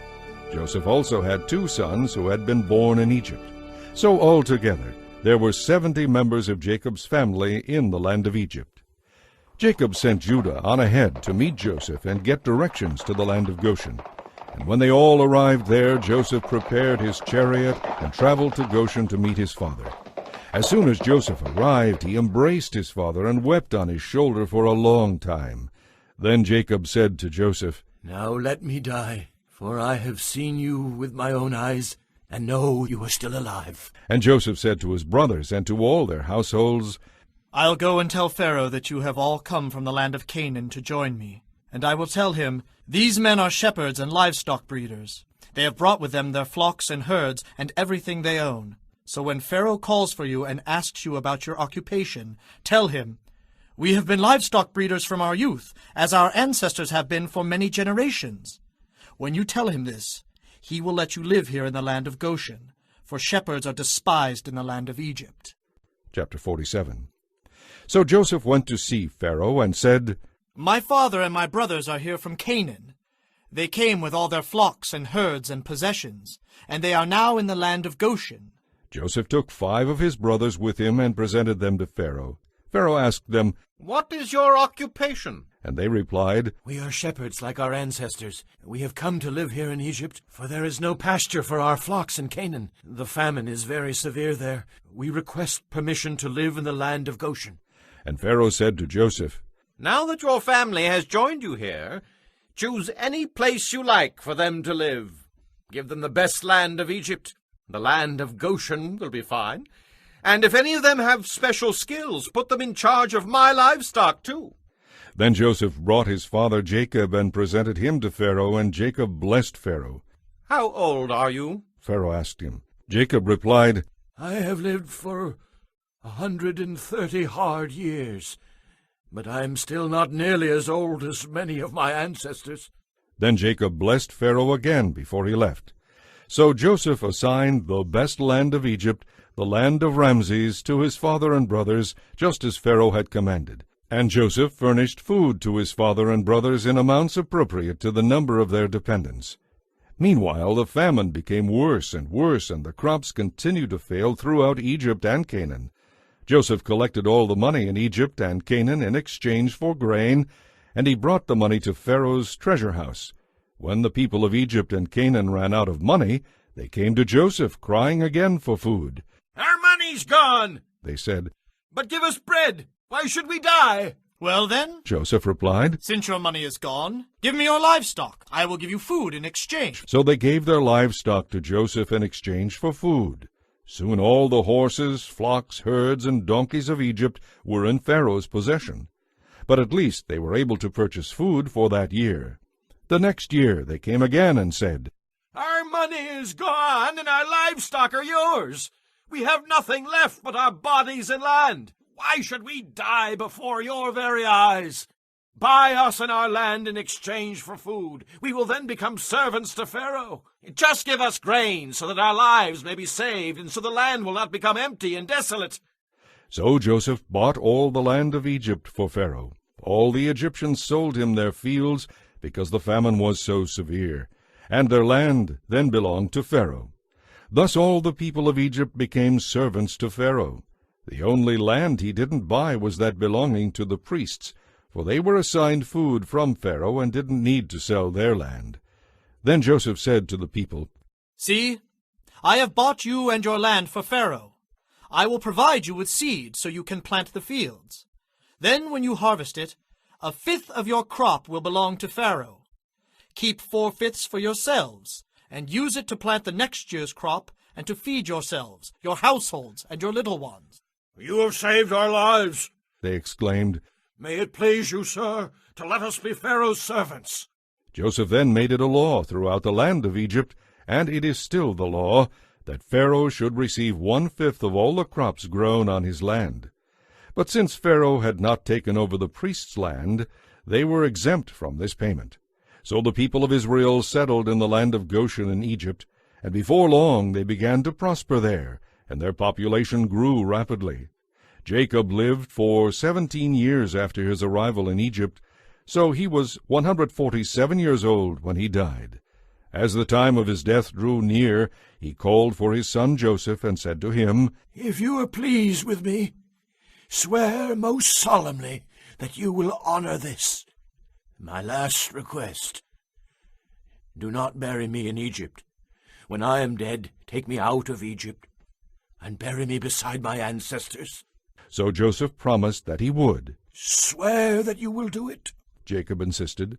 So Joseph gave his oath, and Jacob bowed in worship as he leaned on his staff. Chapter 48. One day, not long after this, word came to Joseph that his father was failing rapidly. So Joseph went to visit him, and he took with him his 2 sons, Manasseh and Ephraim. When Jacob heard that Joseph had arrived, he gathered his strength and sat up in bed to greet him. Jacob said to Joseph, God Almighty appeared to me at Luz in the land of Canaan, and blessed me. He said to me, I will make you a multitude of nations, and I will give this land of Canaan to you and your descendants as an everlasting possession. Now I am adopting as my own sons these 2 boys of yours, Ephraim and Manasseh, who were born here in the land of Egypt before I arrived. They will inherit from me, just as Reuben and Simeon will, but the children born to you in the future will be your own. The land they inherit will be within the territories of Ephraim and Manasseh. As I was returning from Padan, Rachel died in the land of Canaan. We were still on the way, just a short distance from Ephrath, that is Bethlehem. So, with great sorrow, I buried her there beside the road to Ephrath. Then Jacob looked over at the 2 boys. Are these your sons? He asked. Yes, Joseph told him. these are the sons God has given me here in Egypt. And Jacob said, Bring them over to me, and I will bless them. Now Jacob was half blind because of his age and could hardly see. So Joseph brought the boys close to him, and Jacob kissed and embraced them. Then Jacob said to Joseph, I never thought I would see you again, but now God has let me see your children too. Joseph took the boys from their grandfather's knees, and he bowed low to him. Then he positioned the boys so Ephraim was at Jacob's left hand, and Manasseh was at his right hand. But Jacob crossed his arms as he reached out to lay his hands on the boys' heads. So his right hand was on the head of Ephraim, the younger boy, and his left hand was on the head of Manasseh, the older. Then he blessed Joseph and said, May God, the God before whom my grandfather Abraham and my father Isaac walked, the God who has been my shepherd all my life, and the angel who has kept me from all harm, may he bless these boys. May they preserve my name and the names of my grandfather Abraham and my father Isaac, and may they become a mighty nation. But Joseph was upset when he saw that his father had laid his right hand on Ephraim's head. So he lifted it to place it on Manasseh's head instead. No, father, he said. This one over here is older. Put your right hand on his head. But his father refused. I know what I'm doing, my son, he said. Manasseh, too, will become a great people, but his younger brother will become even greater. His descendants will become a multitude of nations. So Jacob blessed the boys that day with this blessing. The people of Israel will use your names to bless each other. They will say, May God make you as prosperous as Ephraim and Manasseh. In this way Jacob put Ephraim ahead of Manasseh. Then Jacob said to Joseph, I'm about to die, but God will be with you and will bring you again to Canaan, the land of your ancestors. And I give you an extra portion beyond what I have given your brothers, the portion that I took from the Amorites with my sword and bow. Chapter 49. Then Jacob called together all his sons and said, Gather around me, and I will tell you what is going to happen to you in the days to come. Come and listen, O sons of Jacob. Listen to Israel your father. Reuben, you are my oldest son, the child of my vigorous youth. You are first on the list in rank and honor, but you are as unruly as the waves of the sea, and you will be first no longer. For you slept with one of my wives. You dishonored me in my own bed. Simeon and Levi are 2 of a kind, men of violence. Oh, my soul, stay away from them. May I never be a party to their wicked plans. For in their anger they murdered men, and they crippled oxen just for sport. Cursed be their anger, for it is fierce. Cursed be their wrath, for it is cruel. Therefore I will scatter their descendants throughout the nation of Israel. Judah, your brothers will praise you, You will defeat your enemies. All your relatives will bow before you. Judah is a young lion that has finished eating its prey. Like a lion he crouches and lies down. Like a lioness, who will dare to rouse him? The scepter will not depart from Judah, nor the ruler's staff from his descendants, until the coming of the one to whom it belongs, the one whom all nations will obey. He ties his foal to a grapevine, the colt of his donkey to a choice vine. He washes his clothes in wine, because his harvest is so plentiful. His eyes are darker than wine, and his teeth are whiter than milk. Zebulun will settle on the shores of the sea and will be a harbor for ships. His borders will extend to Sidon. Issachar is a strong beast of burden, resting among the sheepfolds. When he sees how good the countryside is, how pleasant the land, he will bend his shoulders to the task and submit to forced labor. Dan will govern his people like any other tribe in Israel. He will be a snake beside the road, a poisonous viper along the path that bites the horse's heels so the rider is thrown off. I trust in you for salvation, O Lord. Gad will be plundered by marauding bands, but he will turn and plunder them. Asher will produce rich foods, food fit for kings. Naphtali is a deer let loose, producing magnificent fawns. Joseph is a fruitful tree beside a fountain. His branches reach over the wall.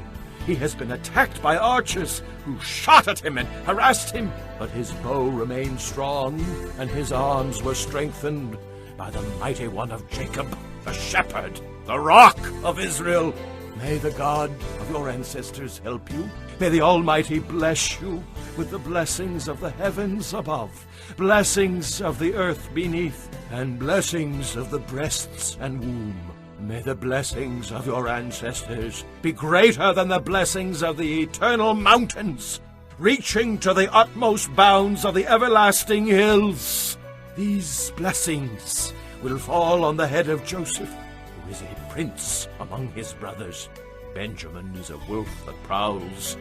He devours his enemies in the morning, and in the evening he divides the plunder. These are the 12 tribes of Israel, and these are the blessings with which Jacob blessed his 12 sons. Each received a blessing that was appropriate to him. Then Jacob told them, Soon I will die.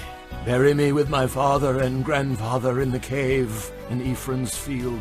This is the cave in the field of Machpelah, near Mamre in Canaan, which Abraham bought from Ephraim the Hittite for a permanent burial place. There Abraham and his wife Sarah are buried. There Isaac and his wife Rebekah are buried. And there I buried Leah. It is the cave that my grandfather Abraham bought from the Hittites. Then when Jacob had finished this charge to his sons, he lay back in the bed, breathed his last, and died. Chapter 50. Joseph threw himself on his father and wept over him and kissed him. Then Joseph told his morticians to embalm the body. The embalming process took 40 days, and there was a period of national mourning for 70 days. When the period of mourning was over, Joseph approached Pharaoh's advisers and asked them to speak to Pharaoh on his behalf.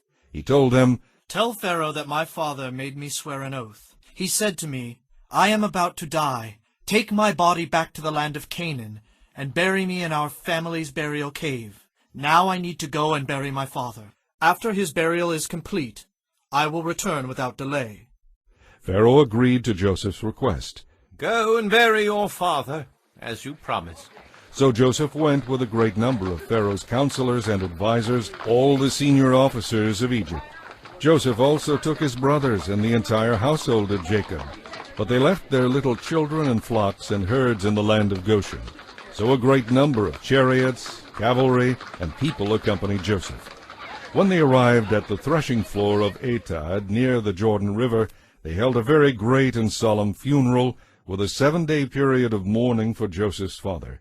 The local residents, the Canaanites, renamed the place Abel Mizraim, for they said, This is a place of very deep mourning for these Egyptians. So Jacob's sons did as he had commanded them. They carried his body to the land of Canaan and buried it there in the cave of Machpelah. This is the cave that Abraham had bought for a permanent burial place in the field of Ephron the Hittite near Mamre. Then Joseph returned to Egypt with his brothers and all who had accompanied him to his father's funeral. But now that their father was dead, Joseph's brothers became afraid. "Now Joseph will pay us back for all the evil we did to him," they said. So they sent this message to Joseph. "Before your father died, he instructed us to say to you, 'Forgive your brothers for the great evil they did to you.' So we, the servants of the God of your father, beg you to forgive us." When Joseph received the message, he broke down and wept. Then his brothers came and bowed low before him. "We are your slaves," they said. But Joseph told them, "Don't be afraid of me. Am I God to judge and punish you? As far as I am concerned, God turned into good what you meant for evil. He brought me to the high position I have today so I could save the lives of many people. No, don't be afraid. Indeed, I myself will take care of you and your families." And he spoke very kindly to them, reassuring them. So Joseph and his brothers and their families continued to live in Egypt. Joseph was 110 years old when he died. He lived to see 3 generations of descendants of his son Ephraim and the children of Manasseh's son Machir, who were treated as if they were his own.